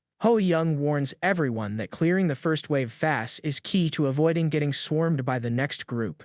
Running through the mission details, the kid remembers that finishing quickly with fewer soldiers guarantees a much better rank. Weapon in hand, and looking imposing, he orders his men to show no mercy to anyone trying to resist the advance. One of the guards leads the charge, shouting with pure determination while prepping a direct spear strike, piercing a goblin's chest with deadly precision. The blow ends the monster before it can even react. From the hilltop, the MC watches the now quiet battlefield under a clear sky, evaluating the damage from his strategy. Terrified, the few surviving goblins shake in absolute panic, realizing their entire army was wiped out in minutes. Our MC approaches with a friendly smile, offering a tempting deal for them to drop their weapons if they want to live. The creatures think the human is acting totally crazy, whispering to each other and suspecting it's all just a dirty lie. Watching the surviving goblins retreat, Ho Yun realizes they've got a spark of intelligence for staying out of the fight, making them perfect for his plans. He mocks the situation, warning them that running is foolish because their own squad leader wouldn't show them any mercy. With a creepy grin, the kid presents 3 direct options,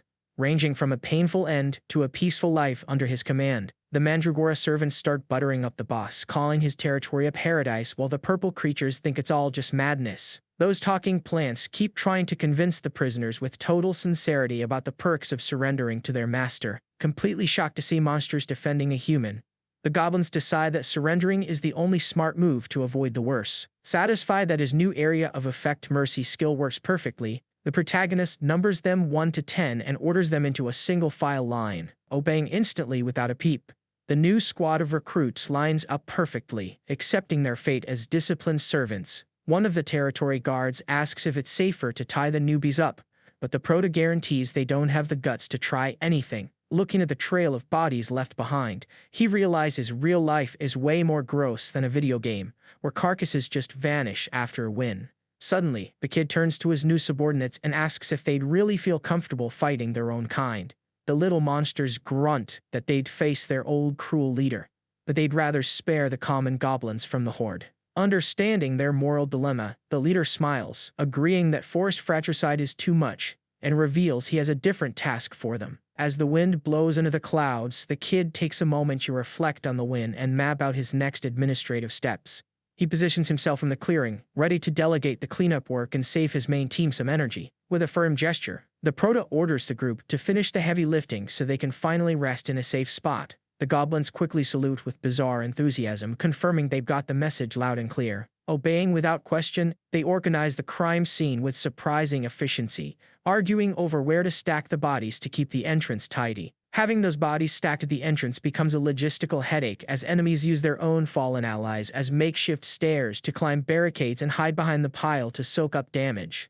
Our prota analyzes the situation, realizing game mechanics don't apply here since corpses don't disappear, and they could become a major issue if a necromancer decides to use the pile for a plague or an undead army. Spotting the strategic opening and letting a sly smile slip, the kid realizes that pile of discarded bodies could actually be a massive resource for his offense. It's worth noting that goblins have iron stomachs and zero issues with gross tasks, making them the perfect cleanup crew for any mess the prota needs handled, as they haul their own defeated allies away and even treat the former enemy leaders like a banquet. Another detail from the system is that these creatures have no funeral traditions, preferring to eat the bodies or toss them far away to keep the stench from attracting unwanted monsters. Seeing that bizarre lack of sentiment, the young man drops a sarcastic comment about how the goblin's cultural respect is just too weird for him to process. He celebrates the fact that by delegating this cleanup, he's killing 3 birds with 1 stone, saving food and solving the logistical nightmare of the bodies.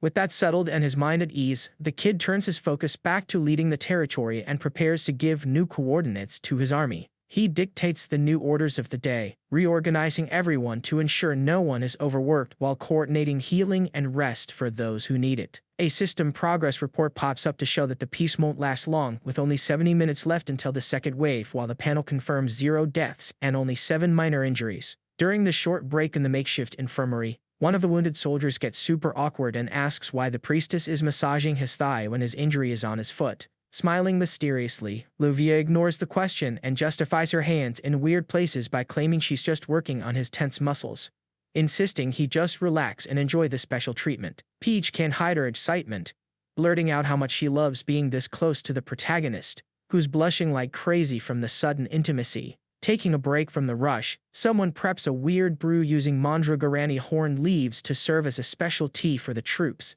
That's when the pink-haired girl shows up with a tray of cookies made from those same leaves, proving she's got some serious culinary skills. Soldiers devour the snacks, joking that the other cook's tea is way too bitter, but her treats taste like pure honey. Thanks to her special care, the system pings that the troops' fatigue has dropped significantly, showing that simple kindness beats magic potions sometimes. Worried about the sweltering heat, she uses a towel soaked in a cooling potion to wipe an ally's sweat, who swears he feels refreshed and brand new. Ho Young watches the whole thing, wondering if this rapid healing is linked to her absurdly high charm stat, and decides to give her a raise once the fief prospers. Meanwhile, Sikoop tries to justify his exhaustion by claiming he used fire magic, but gets teased for not having a single drop of sweat on him, so he threatens to silence the hecklers. The protagonist finds the group's mood shift hilarious, noting they arrive totally defeated but now look like the happiest people on Earth. With their spirits fully restored, the defenders give a thumbs up, proudly claiming that protecting the border is a super rewarding mission.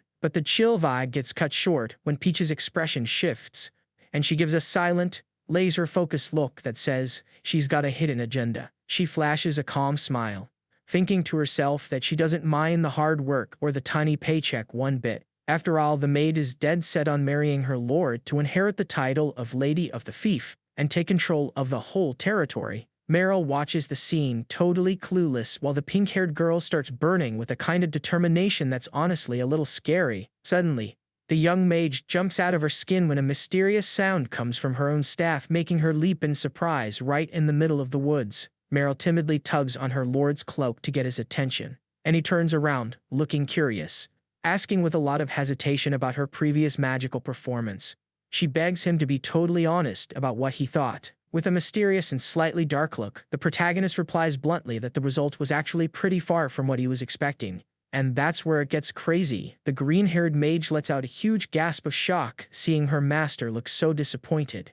Feeling let down by herself, she starts crying softly, apologizing for not hitting the high standards he wanted for the battle. Just then, the guy smirks and reveals that her magic actually blew everything he planned completely out of the water. Totally caught off guard by the twist, she feels her face burn with embarrassment and asks if he's telling the truth. The protagonist makes sure to hype his companion up, declaring that from now on, she'll be the greatest weather expert in the entire region. Motivated by that huge recognition, Myro beams with a radiant smile and promises to give her all in the next training sessions. While the mage skips away happily in the background, the leader decides it's the perfect time to check if Lillian is getting enough rest. The landscape shows a clear, peaceful sky between the Rocky Mountains, contrasting with the tense vibe of the recent fight. Ronnie appears looking imposing, gripping her massive spear while the strong wind whips through her hair and warrior cloak. Suddenly, the warrior gets a chill and her eyes glow intensely as she detects a hidden danger lurking in the forest. Without hesitating for a second, she makes a brutal move and hurls her weapon with insane speed toward the target. The spear pierces right through the chest of a goblin tied to a wooden post at the base of the mountain. With a focused gaze and the posture of a true warrior, Ronnie watches the aftermath of her relentless strike on the mountainside. Seeing that insane accuracy from afar, our protagonist rolls up on his deer and praises her, saying the shot was perfect and she looks totally fine. He takes the chance to scold his ally, reminding her he told everyone to rest instead of burning energy, and tells the injured to find Flavia while the tired ones head to Peach. Ronnie crosses her arms with a scoff, retorting that she isn't hurt or exhausted, claiming this kind of training is nothing to her. Surprised by her attitude, the guy jokes that she's been pretty chatty lately, causing the warrior to change the subject and agree to rest under her master's orders. Before heading out, she makes sure to get the last word, advising him to watch his own health since he just came back to life and needs to take it easy. This gets our guy pretty annoyed, so he tells her to stop worrying and just go get some sleep so he can finally have some peace. Soon after, he decides to relax with his mount, noting that resting is part of battle prep, while the weird deer lets out a happy cry in total agreement. Chewing on a mysterious leaf with total calm, the guy savors it like it's the best snack in the world.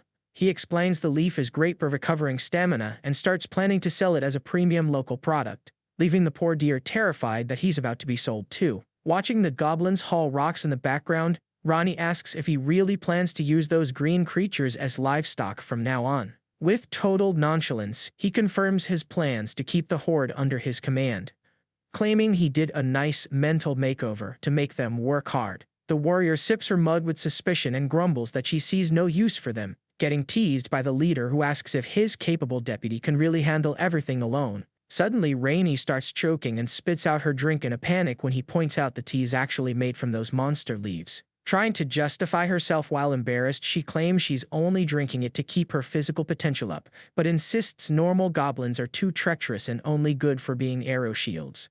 Ho Young mocks her suggestion, arguing his newly molded subordinates work perfectly for heavy lifting, adding that their scavenger nature even solves the trash and food problem, making it super practical. Ignoring her judgment, he tells her to rest because the calm is ending and a new wave of enemies is coming for a fight focused on common goblin hordes. A sudden alert pops up on the red screen, indicating a negative effect just triggered when things seemed under control. He completely loses his cool, noticing something is seriously wrong, his calm face replaced by pure shock at the critical warning in his vision. As the notification fills the screen, the system warns the difficulty just spiked, bringing archers and shield bearers way sooner than expected to wreck his strategy. Visual impacts hit the forest, signaling something powerful has manifested on the battlefield to level up the challenge. A shockwave rips through the woods, and this is where it gets crazy. The impact makes the whole scene tremble with overwhelming force, Sinister figures with glowing red eyes emerge from the forest shadows, revealing a legion of goblins ready to attack with visible bloodlust.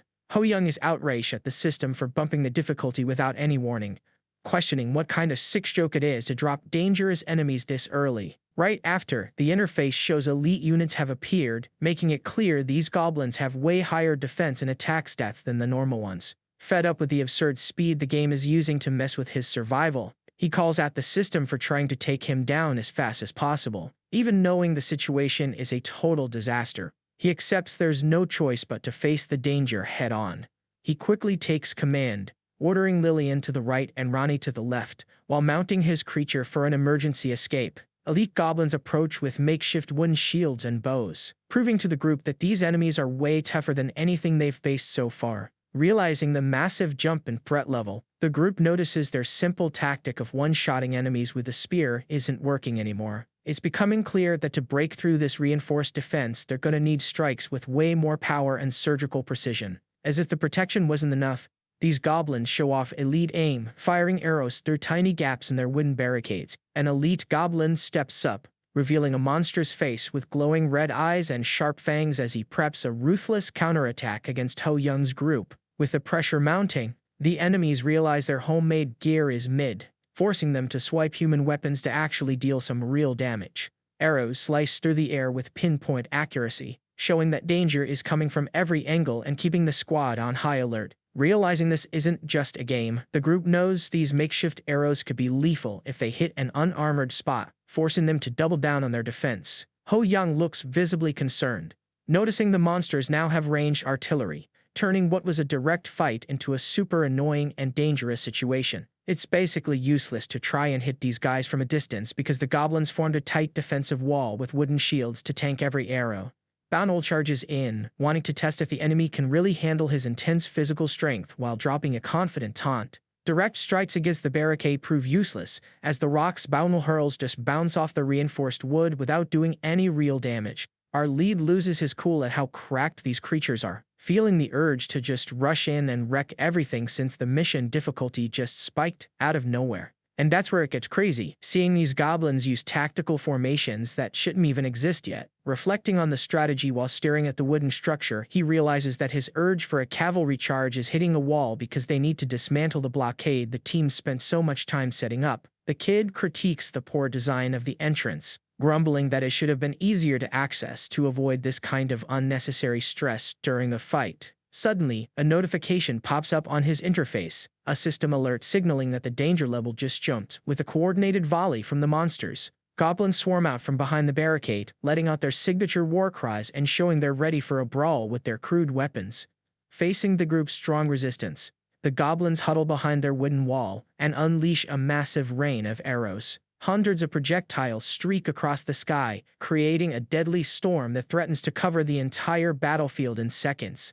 Ho-young watches the attack coming from above with pure frustration, letting out an annoyed shout as he realizes things just got real. No one saw that coming. Quickly, the green-haired mage Meryl steps in front of everyone, extending her hand to summon a powerful gust of wind. That massive air barrier expands in the sky, creating a giant vortex that deflects the enemy fire and sends the arrows flying right back at them.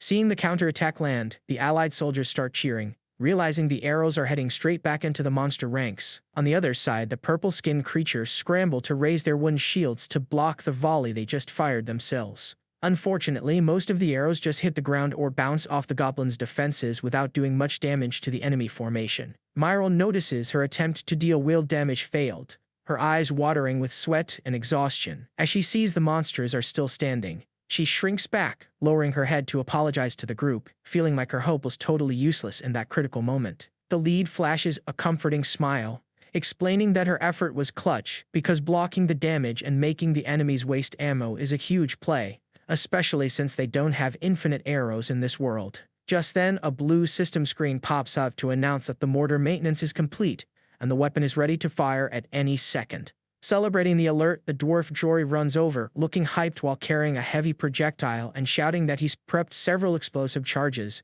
Satisfied with the teamwork, the kid checks out the restored gear and gets ready to fire, with all the excitement in the world. A massive boom echoes through the entire forest the second the trigger is pulled. and the mortar releases a destructive flash that tears through the air toward the enemy defenses. Despite the terrifying noise, the mortar blast didn't do the damage the group wanted because the goblins used their reinforced wooden shields to soak up most of the shrapnel. Seeing the attack didn't clear the area, Ho-young realizes their defenses are totally wrecked and yells for Bernabal to prep the next shot immediately. The old dwarf with the horn helmet responds right away, confirming he's ready to reload the heavy artillery. Rolling across the dirt, a smooth dark sphere catches an ally's eye, who mentions how dangerous this projectile looks like, a giant bowling ball. That random comparison leaves the MC thinking for a second before he realizes the idea makes perfect sense for the situation. With a cynical smirk on his face, the kid decides on a wild tactic and declares he's going to use the goblins like pins for a perfect strike on the battlefield. Just like that, the heavy cannon is repositioned with a metallic click to align perfectly with the straight path where the enemies are advancing. A blue holographic screen pops up, indicating the mortar system has reached 100% readiness, with the firing angle locked in a perfect straight line. Fired at full power, the heavy iron sphere launches from the muzzle with a violent boom that makes the air tremble. The projectile skims the ground, kicking up dust and crushing brush as it gains absurd speed toward the enemy defense lines. Goblins hiding behind the wooden barricades let out weird sounds of pure panic when they realize that giant thing is heading straight for them. The crushing impact shatters all the wooden protection and sends the purple creatures flying through the air like they're just cheap toys. Celebrating the win, Ho-young cheers for the perfect strike and jokes that if they wanted to use shields to defend themselves, they're going to fly away right along with them. This genius strategy works so well because the attack path was funneled on purpose by that pile of bodies on the sides, leaving the monsters no room to dodge.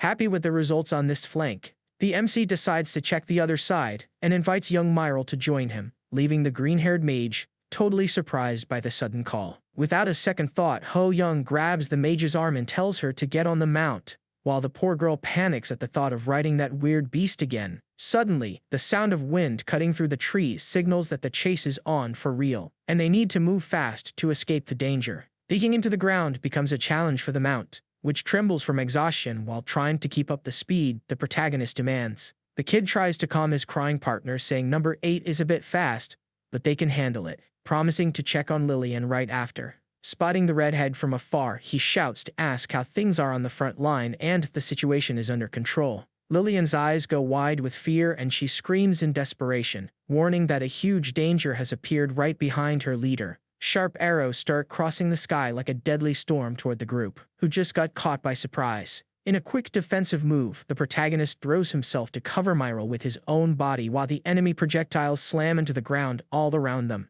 Holding the mage tight against his chest, the kid shows all his determination to make sure she doesn't get a single scratch from this cowardly attack. Little Myril panics and starts crying, not knowing if she should use wind magic or summon lightning to destroy those arrows before her master gets seriously hurt. Knowing his warrior body can take the hit but a fragile mage like her wouldn't survive, the protagonist decides to focus all his defensive aura to create an absolute barrier. And that's where it gets crazy. The purple energy starts to flicker because he hasn't fully mastered controlling this power to expand the shield and protect someone else at the same time. Watching that worrying scene from afar, Lillian realizes the leader is overexerting himself recklessly and decides she needs to step in immediately to save them both. Gripping the hilt of her weapon with all her strength, the redhead starts channeling a destructive, flaming energy that makes the air around her vibrate with power.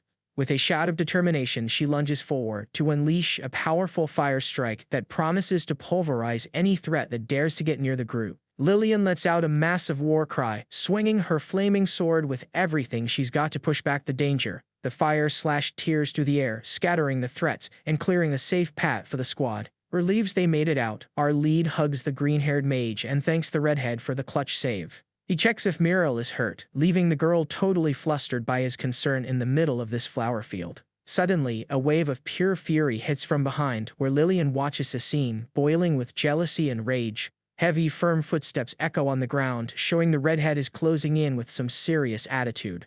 With zero patience for stalling, she tells Myril to beat it immediately, because she's in the way. The green-haired mage backs off trembling while our guy is left confused, wondering why Lillian is giving him a look that could kill. And that's where it gets crazy. The battle turns tense as the goblins retreat, focusing on raining down arrows from a distance. Seacoop tries to hold the front line with a blue mana shield, but our boy realizes that defense won't last long. Looking at his allies, he regrets that despite the mage's talent, His low energy capacity is going to fail them at the worst time. Our protagonist knows he and the elite warriors can tank these hits, but the regular soldiers are at huge risk of getting taken out. A deeper worry hits him as he focuses on a detail he just can't ignore. With all his strength, he tries to yank a battle axe out of the ground, grumbling that a simple tool shouldn't be this heavy. Sighing at the leader's weakness, Lillian shows up with her classic, unimpressed look, saying she'll handle this mess herself. Without even trying, she pulls the spear out with one hand, leaving our guy totally stunned by how easy that was. She explains he couldn't move it because her own energy was still stuck there, making it feel like a mountain to anyone else. The system notes that when spirit energy is infused into a weapon, control fades as it moves away from the user. Turns out the redhead rushed her last attack so much that she left a massive amount of aura lingering on the blade. Suddenly, the protagonist watches, fascinated, as she pulls all that energy back into her body, realizing how useful this recovery method is. This sparks a brilliant idea to his mind, thinking he can use this infusion technique to boost his mortar shots. Focused on holding the line, he orders Myril to summon a wind gust to shield the troops from the goblin arrows. The little mage looks exhausted and warns her mana is hitting the limit, but she promises one final push. Knowing she lacks the energy to blast the monsters away, she decides a simple wind shield is the best play. Gathering her remaining power, Myril reaches out to conjure a powerful green whirlwind to protect the squad. A strong current of air erupts in the forest, surrounding the allies and shifting the whole dynamic of the fight. And just like that, everything changed. The elite goblin arrows bounce off the invisible wall and drop harmlessly. Across the hill, a purple-skinned monster glares at the human defense with glowing red eyes, letting out a terrifying growl. Raising his arm in a rage, the creature orders a full-scale charge to crush the humans without mercy. Seeing this, our protagonist flashes a confident grin, knowing everything is going exactly according to his plan. With a wild grin on his face, the lead orders a counterattack, demanding the hooded mage drop the magic barrier once and for all. Siku panics, claiming that dispelling the shield isn't that simple, and takes a jab at the boss for not being a caster himself. Crossing his arms with a smirk, the kid schools him on mana reversal mechanics, proving he knows way more than the so-called expert. The bespectacled mage is left speechless, having no clue his leader is just using strategies from his old PC games. The plan is simple. Reshape the remaining energy into a thick, sharp-tipped cylinder to use as ammo. Hearing that makes the hooded mage sweat, since his regular mana blasts never had the punch to break enemy shields. Our lead gestures with his hands, explaining they need something massive and heavy, which worries the ally about the projectile speed. While the mage keeps asking for perfect calculations, the kid stays calm, noticing his horned ally finally arriving. A cute, deer-like creature trots up with the heavy cannon in its mouth, ready to help with the plan. Skipping the complex math, the kid points at the cannon's muzzle, saying the ammo just needs to fit perfectly inside. He holds the mortar steady, promising the weapon itself will handle all the propulsion needed for the strike. Feeling way more confident after the hands-on lesson, Siku adjusts his glasses, his eyes glowing blue as he preps the technique. And just like that, a massive blue energy warhead materializes in the air, perfectly shaped just as the strategist wanted. Seeing his ally about to waste mana on teleporting, the lead tells him to just push it by hand, thinking about how mages always have to work smarter, not harder. With gloves on, they slide the glowing mana warhead into the mortar, prepping the heavy artillery for the final shot. The shot highlights the warhead perfectly seated in the barrel, ready to unleash the power of that ancient mana stone. The system kicks in, locking the trajectory and starting a 5-second countdown before firing at power level 30. Ho Young channels his purple aura around the barrel for 5 seconds, ensuring the shot is stable and hits with maximum destruction. And that's where it gets crazy. A deafening boom echoes as the mortar launches the massive blue energy sphere at the enemy lines. Across the battlefield, the purple-skinned goblins feel untouchable behind their wooden barricades, thinking their shields can tank anything. But reality hits hard when the projectile smashes through their defenses, proving those planks are no match for a mana missile that size. A giant cloud of smoke and dust completely obscures the impact zone after the massive detonation. As the dust settles, the carnage is revealed, with goblins scattered and one barely standing, groaning in pain. Siku is stunned, admitting that even his teleportation or a mid-rank mage couldn't generate that kind of raw destructive power. Our lead just gives a side smile, casually explaining there's no need to waste precious mana when they can just throw rocks like this.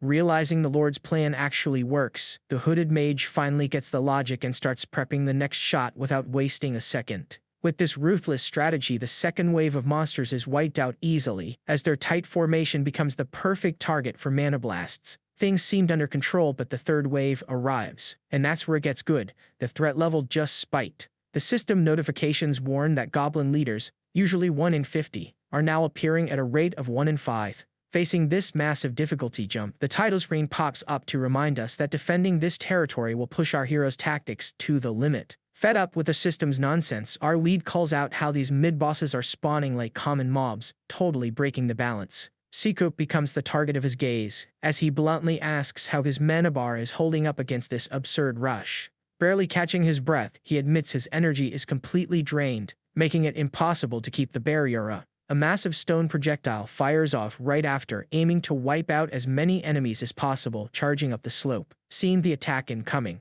the common monsters are hoisted up against their will to serve as a meat shield against the bombardment. Goblin vanguard leaders cowardly use their own subordinates as human shields to soak up the impact. Extremely annoyed by the broken mechanics, our lead lets out a frustrated sigh while trying to cook up a new tactic. Locking onto the monster leaders becomes the main goal to destabilize their entire formation. Strange sounds coming from behind the trees catch the boy's attention, his eyes snapping toward the woods. Looking back suspiciously, our lead notices something moving through the leaves and braces for the worst. A smirk creeps onto his face as he realizes this is the perfect chance to put a wild new plan into motion. He quickly orders Muriel to create a dense fog behind the goblins and tells Bonal to prep sandbags to blind the enemies. The young elf accepts the mission with total hype, promising to play his part without any slip-ups and support. Pointing to the ground, our lead summons Gremlin number 1 into action, teasing the tiny creature for being almost impossible to see. The little guy waves its paw super enthusiastically, showing it's ready to kick off the surprise attack. Suddenly, the system pulls up a detailed stat sheet revealing this is a gremlin, a monster known for hiding and hitting blind spots, smart but fragile as glass. Crouching to give final instructions, our lead makes it clear the little guy shouldn't just go wild, but focus on disabling the bigger targets. He starts weighing the risks of the infiltration, knowing that despite the speed, one wrong step from a big goblin could crush the little guy's bones. And that's where it gets good. He has a stroke of genius and comes up with a bizarre plan to launch his ally straight into the backline without any risk of getting squashed. First, they coat the monster in special camel powder so its gray fur blends perfectly with the environment. The whole setup involves stuffing the little guy inside the mortar's mouth, using the sandbags as impact protection while hiding the true goal of the shot. Firing at a low power setting so the little ally doesn't get a scratch, the cannon launches the payload toward the monster territory. The bags start tearing open mid-air, scattering a massive cloud of dust and fine sand across the battlefield. This falling sand creates a perfect smokescreen, masking the gremlin's approach while blinding the enemy goblins. Completely disoriented by the dust in their eyes, the big purple guys start coughing and rubbing their faces. Clueless about where this sudden sandstorm came from, the dense fog from Muriel combined with Bonal's dust turns the area into a stealth paradise, giving our tiny assassin the perfect cover to move unseen. Practically invisible and without making a single sound, the monster with glowing red eyes moves like a lethal shadow between the enemy's legs. Leaping with surgical precision onto the goblin leader's neck, the gremlin drives in its small blade, starting a sequence of fast, silent strikes. One monster drops to the ground in an instant, leaving the other purple-skinned goblin panicking as he watches his partner get taken out by something he couldn't even see. Taking advantage of the chaos and the enemy's inability to think under pressure, the gremlin readies its sharp blade for the next strike. With insane speed, the protagonist's little gremlin pet starts slicing through enemy leaders one by one, gaining a sweet health bonus with every takedown. Next, more system alerts flash on screen, showing the cute little guy continuing his ruthless massacre while mocking the other commanders. Only after seeing half their leadership drop do the common goblins realize a tiny, overpowered intruder is cleaning house in the backline. Chasing down this fast, sneaky creature is basically impossible for the big purple brutes, who are left eating dust while the little monster retreats, laughing in their faces. That's when our lead jumps in, ordering the elf archer Boodle and his team to provide some solid cover fire while the little ally makes his escape. The young elf positions his slingshot, warning that the enraged monsters charging in blindly are about to become easy targets for their ambush. Suddenly, a precise stone hits one of the purple monsters right in the heel, causing him to lose his balance and tumble mid-charge. Happy with the results, our lead praises the pointy-eared kid's work and promises a massive bonus if he pulls off the next big task. Instead of coins, the elf asks for a fancy meal, or maybe fewer mandatory workdays before questioning what the next field mission is. Ho Young hands over a pair of glowing explosive stones, telling his partner to detonate them only on his command to create firewalls along the road. Worried about the big picture, the kid realizes he needs to check the right flank, fearing the red-haired warrior Lillian is struggling against the enemy defenses. The deer-like mount lets out a distinct sound, signaling its sharpened hooves are ready to tear through the forest. Without wasting a second, the leader takes control of the beast and dives a rapid charge straight toward the barricade on the right flank. And just like our lead predicted in his tactical analysis, the enemy leader on the other side raises his fist with eyes glowing in pure hatred to command the advance. A massive horde of red-eyed creatures emerges from the forest darkness to start a super intense, dangerous clash against the territory's forces. That giant serpent tail rises through the mist, leaving the enemy leaders terrified of falling into another trap. Panicking, these leaders start beating and forcing the goblin horde to march even faster. Sensing something dangerous approaching, the vanguard soldiers start sweating and shaking in fear. Luvia begins her sacred prayer, calling upon the Harriets who protect the deepest places. Radiating a strong divine light, the priestess clasps her hands and begs for protection for the frontline warriors. Instantly, several magic shields appear around the soldiers, refreshing the battalion's energy to push forward. Seizing the momentum, Lillian leaps at high speed, wielding her sword wrapped in brilliant flames. In one quick, precise move, the red-haired warrior cuts a goblin in half with her fire blade. After the strike, she strikes an imposing pose and spins her weapon, ready for the next fight. Seeing her ally's skill, the priestess gives a sarcastic smile and asks if the commander wants a barrier too. Lillian turns down the protection, confidently claiming her own aura is enough and the shields should go to the weaker troops. Our lead lets out a sigh of relief, seeing the group holding up well with no serious casualties so far. But the insane number of monsters left still has the kid thinking hard about how this fight is going to play out. Suddenly, a red system alert flashes on screen, warning that the final wave of attacks starts in 30 minutes. And that's where it gets crazy. Realizing the situation just got real, the guy grits his teeth and decides it's time to play his final card. Aiming for maximum damage, Ho Young tells Bernabal to gather every flammable mineral from the central hill right in the enemy's path. He then instructs him to load the explosives into the mortar and asks if he can forge custom horse armor for their mandrake mounts. Bernabal loses his cool at the wild idea, shouting about why they use these bizarre creatures for a cavalry charge instead of actual horses. Laughing nervously, our lead explains that regular horses can't handle the steep climb and suggests a much ruder backup plan if the armor is too much. The old blacksmith stares at the kid with pure suspicion, having no clue what's about to come out of that scatterbrained head. Holding up a frying pan, the Proto asks the dwarf to hammer the metal into a perfect funnel without blocking the hollow handle. With the shiny object ready, the kid praises the smith's handiwork and tells Mandragorani number 8 to open wide for a test run. Following orders instantly, the poor deer lets out a massive yawn, totally unaware of the danger waiting in this crazy experiment. Suddenly, the protagonist jams the metal funnel into the creature's mouth, leaving the little guy looking absolutely confused. Mounting the deer, the leader warns that they're heading into the fray to use the animal's weight to trample the incoming goblin horde. To calm his partner down, the kid promises to wrap him in a protective aura and tells him to trust his battle-hardened big brother. The horned creature lets out a defeated grunt and accepts his fate, deciding to put all his faith in his master's madness. Meanwhile, on the front lines, the green creatures spot something strange coming down the hill and freeze in fear. Charging at full speed, the Proto orders the impact, and the goblins panic, screaming that a human on a deer is completely unhinged. And just like that, everything changed. They tear through the enemy formation, sending monsters flying without giving them a chance to react. Amidst the chaos, a horde warrior charges at a smaller comrade and strikes him down without a hint of mercy. Then, an imposing brute steps in, barking orders to keep the troops in line under threat of immediate consequences. Suddenly, a red system notification pops up, signaling that a named elite enemy has just appeared. Glancing at the status panel, our Proto sarcastically questions the meaning of that weird name. The interface immediately corrects his translation, making it clear it refers to dual blades, not a duel of honor. With the challenge rules clarified, Ho Young realizes that to secure the top reward, he has to stick to pure physical combat. The system validates this, promising a special achievement if he takes down the boss in a quick duel. Analyzing the purple-skinned creature's stats, it's obvious his attributes are way higher than the standard horde monsters. Even knowing the absurd danger, the hunger for loot wins out and the kid decides to take the fight. Mounted on his horned creature, Ho Young orders the charge while his partner complains about his boss's over-the-top energy. The protagonist's real plan isn't to clash with the monster's weapons, but to disarm him with some clever tricks. Thanks to the makeshift funnel,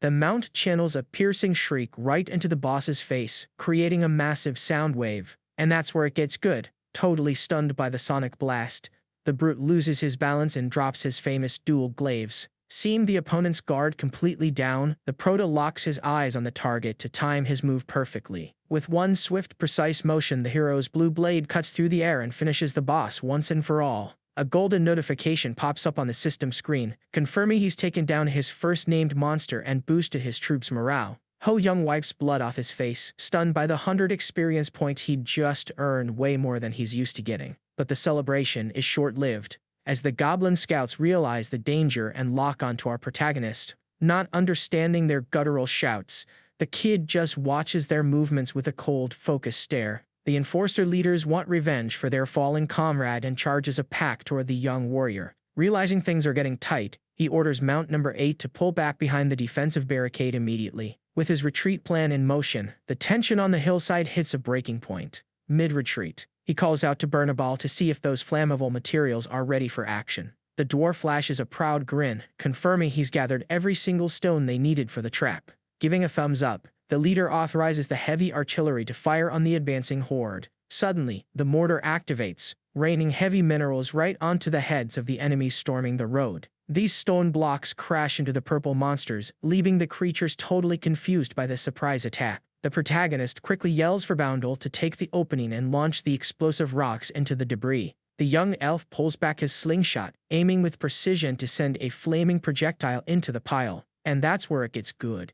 The burning stone hits the ground, starting a chain reaction that's about to torch the entire vanguard. One surviving goblin looks up at the sky, completely baffled by the strange noise. Out of nowhere, a massive explosion of flames consumes the area before the creatures can even react. Fire spreads with devastating force, while thick smoke fills the battlefield in a terrifying way. The system notifications pop up, sarcastically noting that these purple creatures burn surprisingly well in that inferno. Ho Young flashes a cocky smirk, thinking his brilliant tactic just solved the entire horde problem. But Lillian quickly pours cold water on him, asking if that sea of flames is going to destroy their own wooden barricade. To make matters worse, the army of burning monsters starts sprinting straight toward their group. No one saw that coming. The hero freezes, breaking into a cold sweat as he realizes his perfect plan had a massive flaw. He quickly snaps back to reality, shouting for all the Mandragorani to group up and follow his lead. Since these mounts can navigate the mountains with ease, he decides to use the high ground for a quick escape and counterattack. Because the goblins are slowed down by the flames, the team has just enough time to scramble up the hill. Positioned at the top, the kid leads by example, delivering a powerful kick to the rocks to show the mounts how to strike with their hooves. The Mandragorani get hyped, eyes glowing with adrenaline as they let out a war cry ready to crush the enemy. An avalanche of massive boulders is sent flying down the hill as the creatures use their hind legs to push the debris with full force. That burning monster looks up and panics, realizing a giant boulder is about to flatten him without mercy. Facing the intense heat and destruction, the surviving goblins tremble in pure terror as they watch their comrades get consumed by the flames. That wall of stone and fire acts as a perfect safety barrier, keeping the blaze from spreading to the allies' camp. Watching that impassable wall from afar, the rest of the enemy pack is left completely paralyzed, not getting what just happened. Ho Young takes the chance to mock the monsters, sarcastically asking if the poor guys really thought they had a shot against him. Truth is, their situation got so bad that there's no strategic way out left for the invaders. With a cynical smirk on his face, our protagonist decides it's time to finish the job his own way. Right after the kid activates his glowing aura and sends his mounts to scare the monsters without mercy. A short time later, the group manages to round up the few remaining purple survivors and takes them as prisoners of war. The plan enters a pretty bizarre phase as the servants start trying to persuade the captives to switch sides.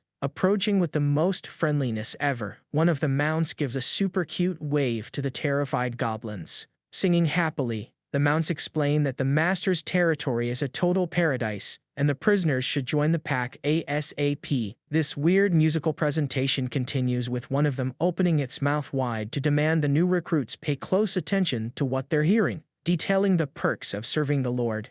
The creature insists the prisoners see for themselves how well they're treated in that fiefdom. Thanks to the great care, the plants on their horns even glow from being so healthy, and there's so much good food there that they don't even think about going back to the wild forest. Totally shocked by this absurd theater, the prisoners start crying in desperation while trying to process the madness of these creatures.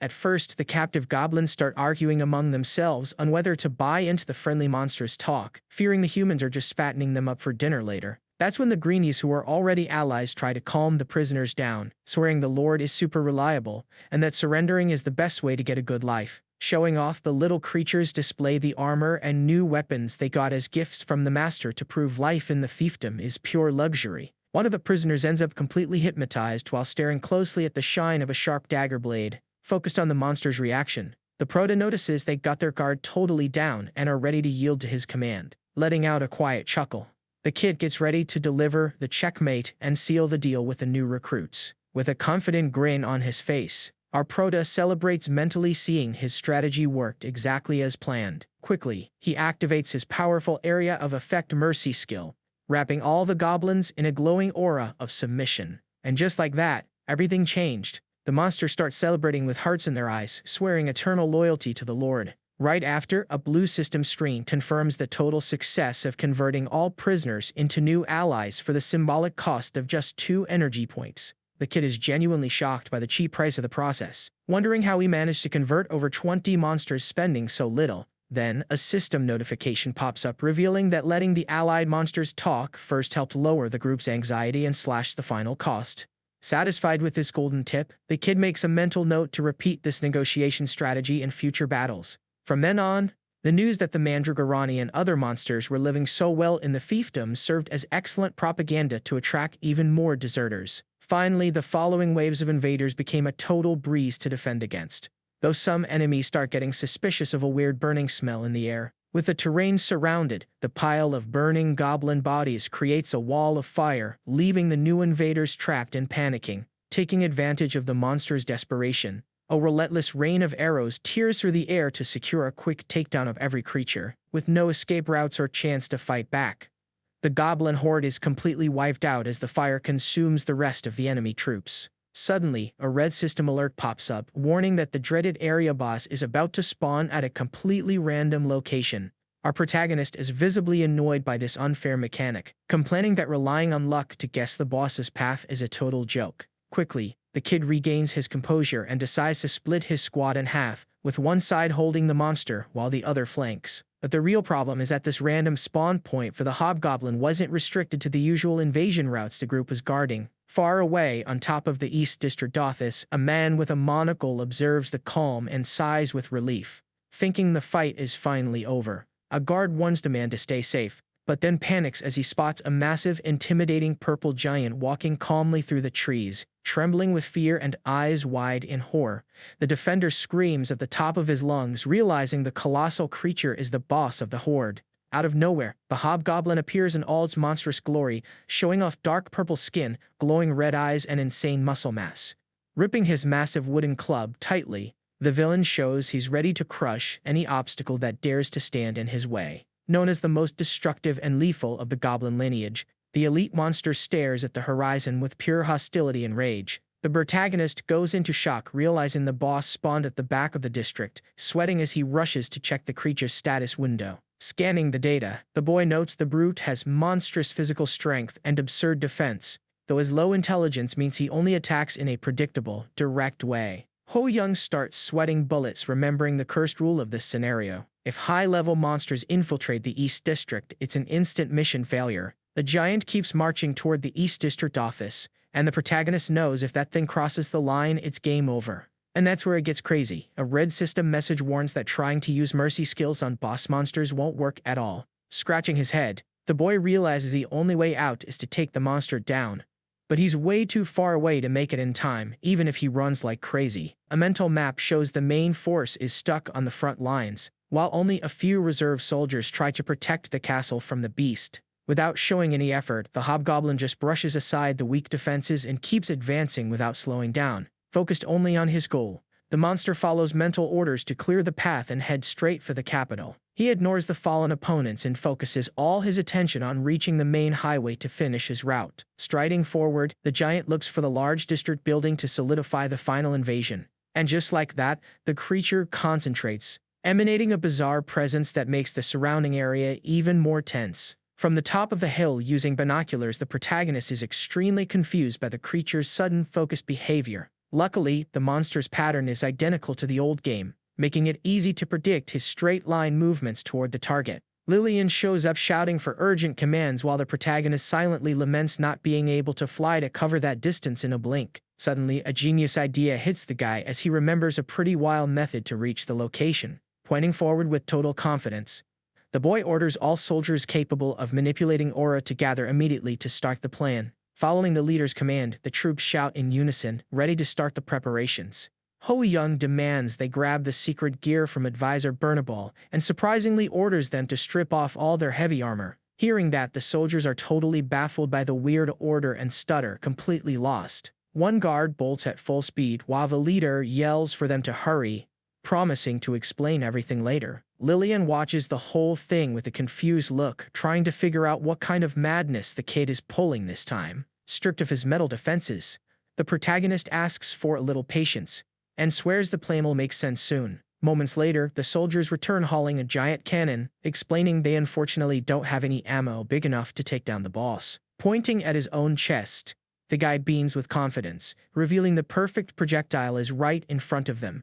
And that's where it gets crazy. Lillian realizes he wants to use himself as a human bullet and begs him to drop the dangerous plan. But the protagonist fires back, saying this risk is the only way to stop the invading horde from wrecking the whole territory. With no argument against his logic, Lillian just sighs in defeat and braces for whatever happens next. Jumping into action, the hero leans into the metal barrel and asks Super Chill if he's good to hop inside. Settling comfortably into the dark interior, he grips his blade and admits the space is actually way better than he thought. Suddenly, a red emergency alert pops up on the system screen, warning that the weight of the improvised ammo is over the limit. This unexpected glitch has the protagonist sweating, realizing even without the armor, the system is still flagging an overload. Lillian starts panicking as things spiral out of control, screaming at how wild the boss's idea really is. Right then, the protagonist starts kicking off his heavy metal boots to try and shed some of that system-detected weight.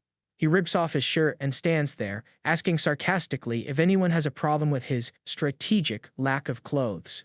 Turning bright red, the redhead looks away, whispering that she won't complain if it means saving the territory. Just like that, a glowing blue panel pops up, confirming the human anal is finally accepted now that he's lighter. The guy lets out a long sigh of relief, finally fitting inside that cannon without the system throwing errors. Suddenly, the soldiers start shifting the heavy structure, following instructions to get the perfect firing angle. Holding their positions steady, the team locks the aim into place for the big launch.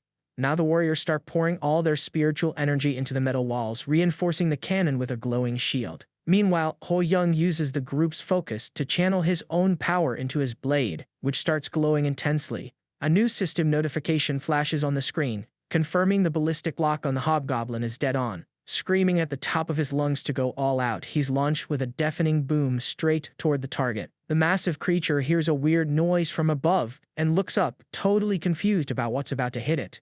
Riping through the air at top speed, the hero flies straight for the monster's head with his mana-charged sword ready. With a focused look and giving the enemy zero time to react, he preps the ultimate aerial strike to end this insane fight. Sensing danger closing in fast, the giant hobgoblin actually trembles in fear at the boy's approach. A massive impact hits the monster's forehead, shattering its helmet into stone shards flying everywhere. Using that momentum, our MC channels all his mana into the blade for a final game-ending strike. A while later, he slowly opens his eyes to a familiar ceiling, realizing he's safe inside the company tent. He remembers being launched away by the cannon, the speed of the blast being way too much for his body to handle. Dazed from the hit, our hero tries to catch his breath, wondering if he passed out from the shock. Suddenly, a familiar voice calls out nearby, and his blue eyes widen as he tries to focus on what's happening. Familiar faces appear, and he's shocked to see his three sisters there, wondering if they got warped to this strange place too.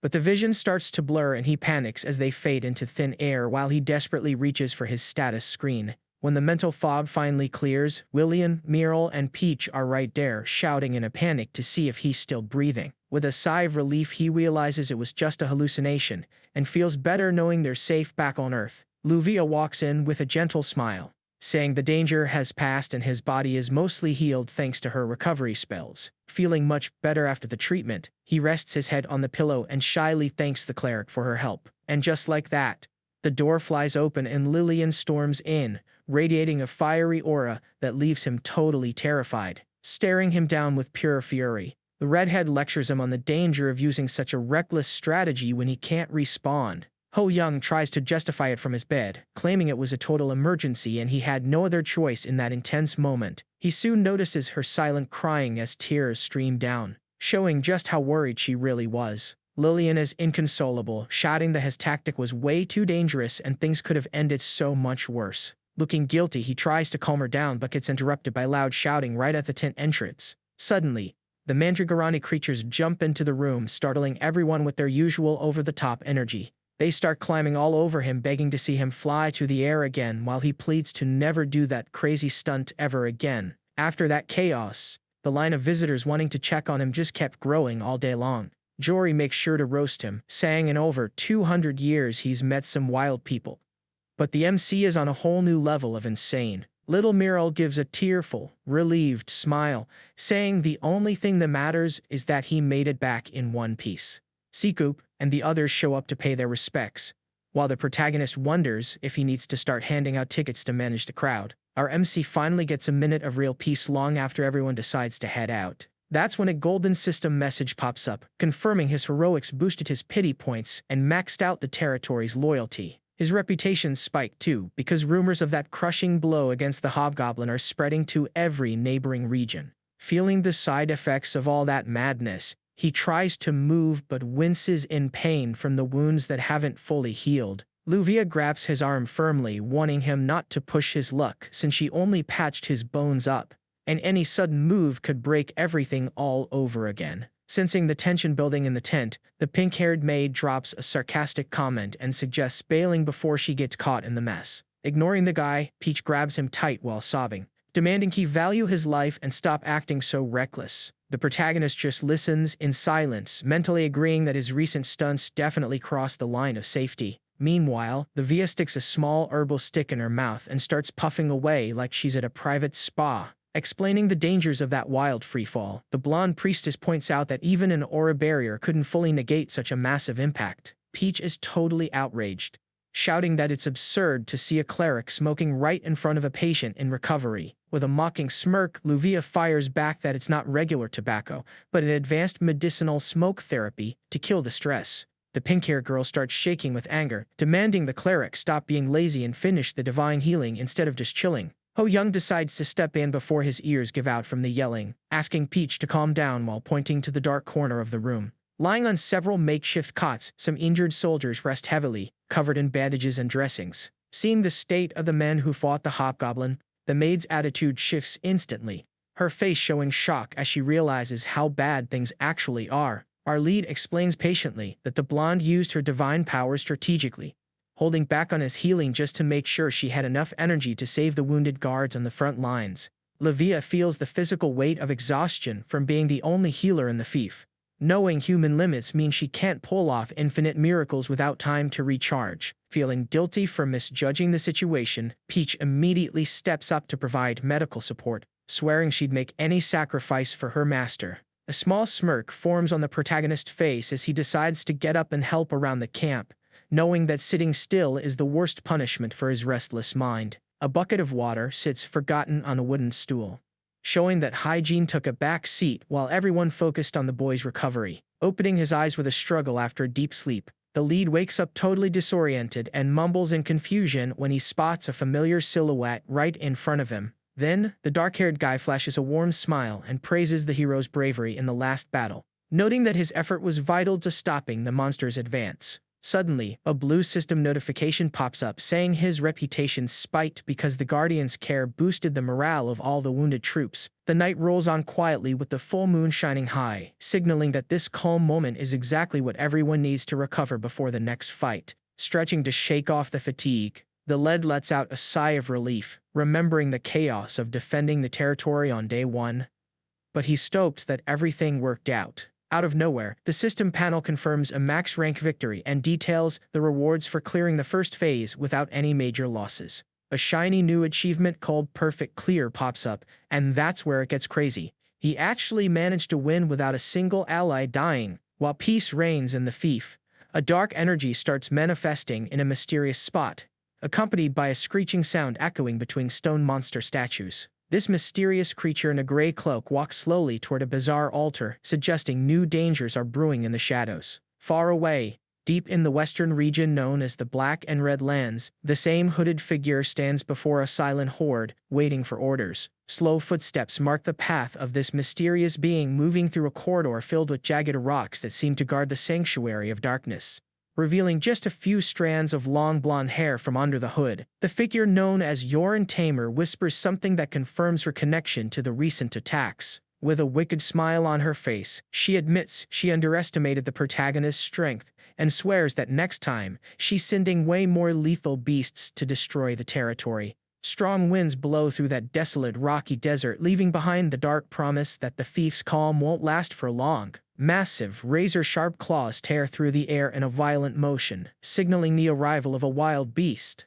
Two giant black wings spread across the sky, blocking out the light as the creature prepares to land. Suddenly, a flying monster with glowing red eyes hits the ground with brute force, intimidating everyone nearby. After all the combat adrenaline, bureaucratic reality hits hard when a stack of reports gets dumped on the desk. The protagonist looks completely drained, staring at the endless paperwork, complaining he can't even stretch his back with all these sudden obligations. To make matters worse, the assistant with the monocle brings even more documents to sign, warning that the new mayor role comes with all the headaches of the previous leader. More reports start piling up on the desk, leaving the dark-haired youth in total shock at the absurd amount of administrative tasks. As hours pass and day turns to night, our hero ends up collapsing from exhaustion after spending so much time stamping papers on the wooden floor. He grabs the doorknob with the little strength he has left, deciding he needs a moment outside to regain his sanity. Walking along the palace balcony under the gaze of some locals,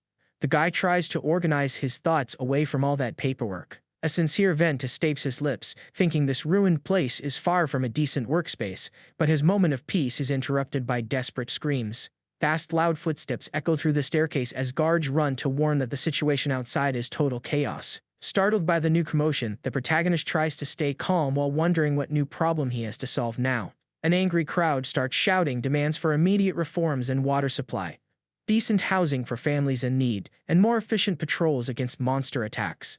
Completely stressed by all the pressure at once, our guy rubs his forehead in regret and thinks to himself that he'd rather be back in the comfort of his old home in Korea. Even the toilet paper roll on the holder looks simple and common, showing that luxury is nowhere to be found among the basic needs of this place. The protagonist uses this isolated corner to finally sit on the toilet and try to relax a bit from all that absurd pressure going on outside. Thinking about it, he's actually surprised that even a place at the end of the world has a flush toilet and real paper, which is way better than those horrible pits in the countryside. Washing his hands at the sink right after, the guy feels relieved seeing that the existence of real sewage makes this world transition infinitely easier to handle. But it's not all sunshine, since he remembers the Tamer's fiefdom plumbing is completely destroyed and the residents couldn't stop complaining about the lack of clean water. Suddenly, a system screen pops up in front of him, confirming that the civilization of this continent is much more advanced and challenges the guy on the history behind this progress.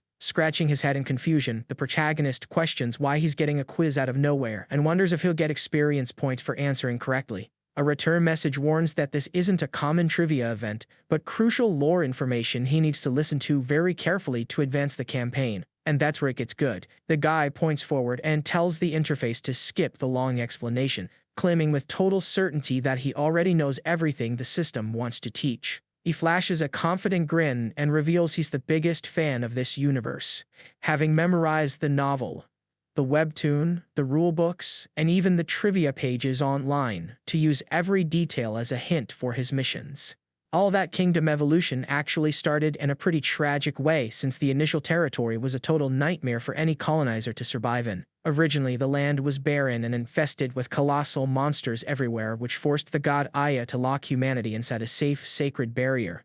This sanctuary was known as the Hill of Joy and ended up becoming the current capital of the empire, a true paradise of untouchable calm. But not everyone liked being settled in eternal safety, so the legendary monarch Cain led a group of brave souls to explore the dangers of the world beyond that hill. The wrath of the god Aya was inevitable in the face of human rebellion, but the 5 archangels felt pity for the deserters and decided to bless them with divine gifts so they'd have a real chance against the beasts. Saliad takes the role of the Angel of Wisdom, while Galiad represents courage, Maliad handles vitality, and Taliad is responsible for all the abundance the kingdom would later receive. Determined to change their fate, a special angel decided to descend to the mortal world to personally look after humanity and bring technologies and knowledge that accelerated the civilization's progress. Heriades makes the ultimate sacrifice by giving up immortality to gift humanity the power of resurrection, becoming known in history as the divine figure of the River Angel.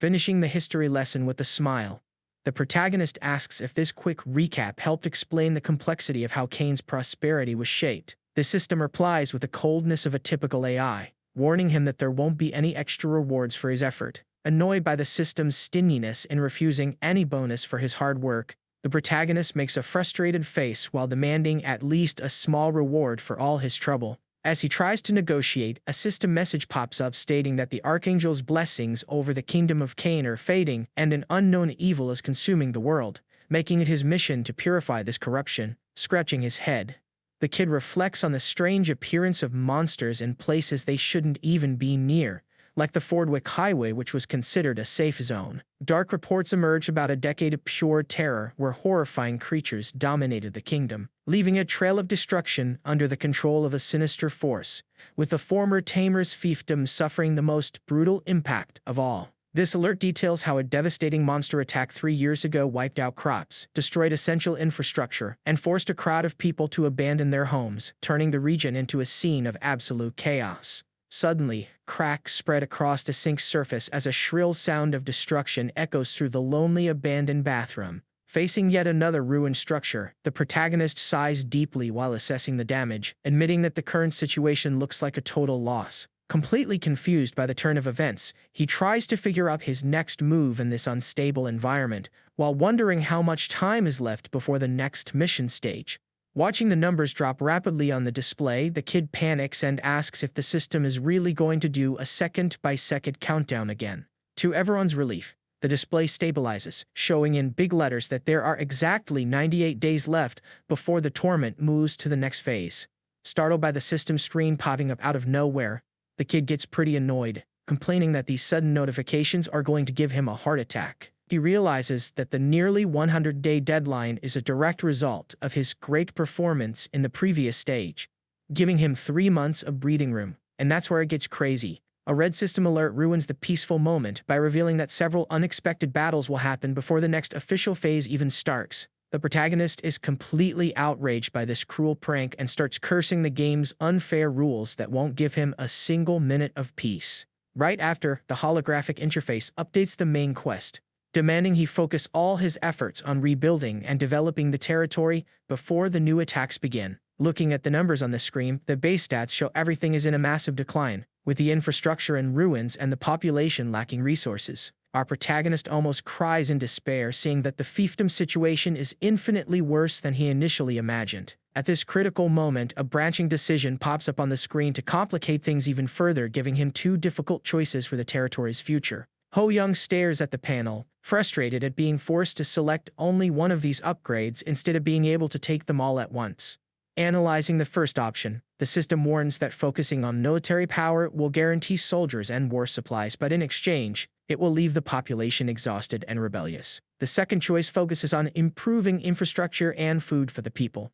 But the downside is that the next defense battle will become much more dangerous to survive. The kid just starts shouting in frustration, not knowing how to solve this insane dilemma the system dumped in his lap. But then, after grabbing his head to try and cool his spots, a stroke of genius makes him freeze in place. A mischievous smile starts to form on his face as he notices a perfect loophole in the rigid rules the panel imposed. Showing all the audacity of a veteran gamer, he concludes that he doesn't need to choose just one path if he can simply break the system and do both things at the same time.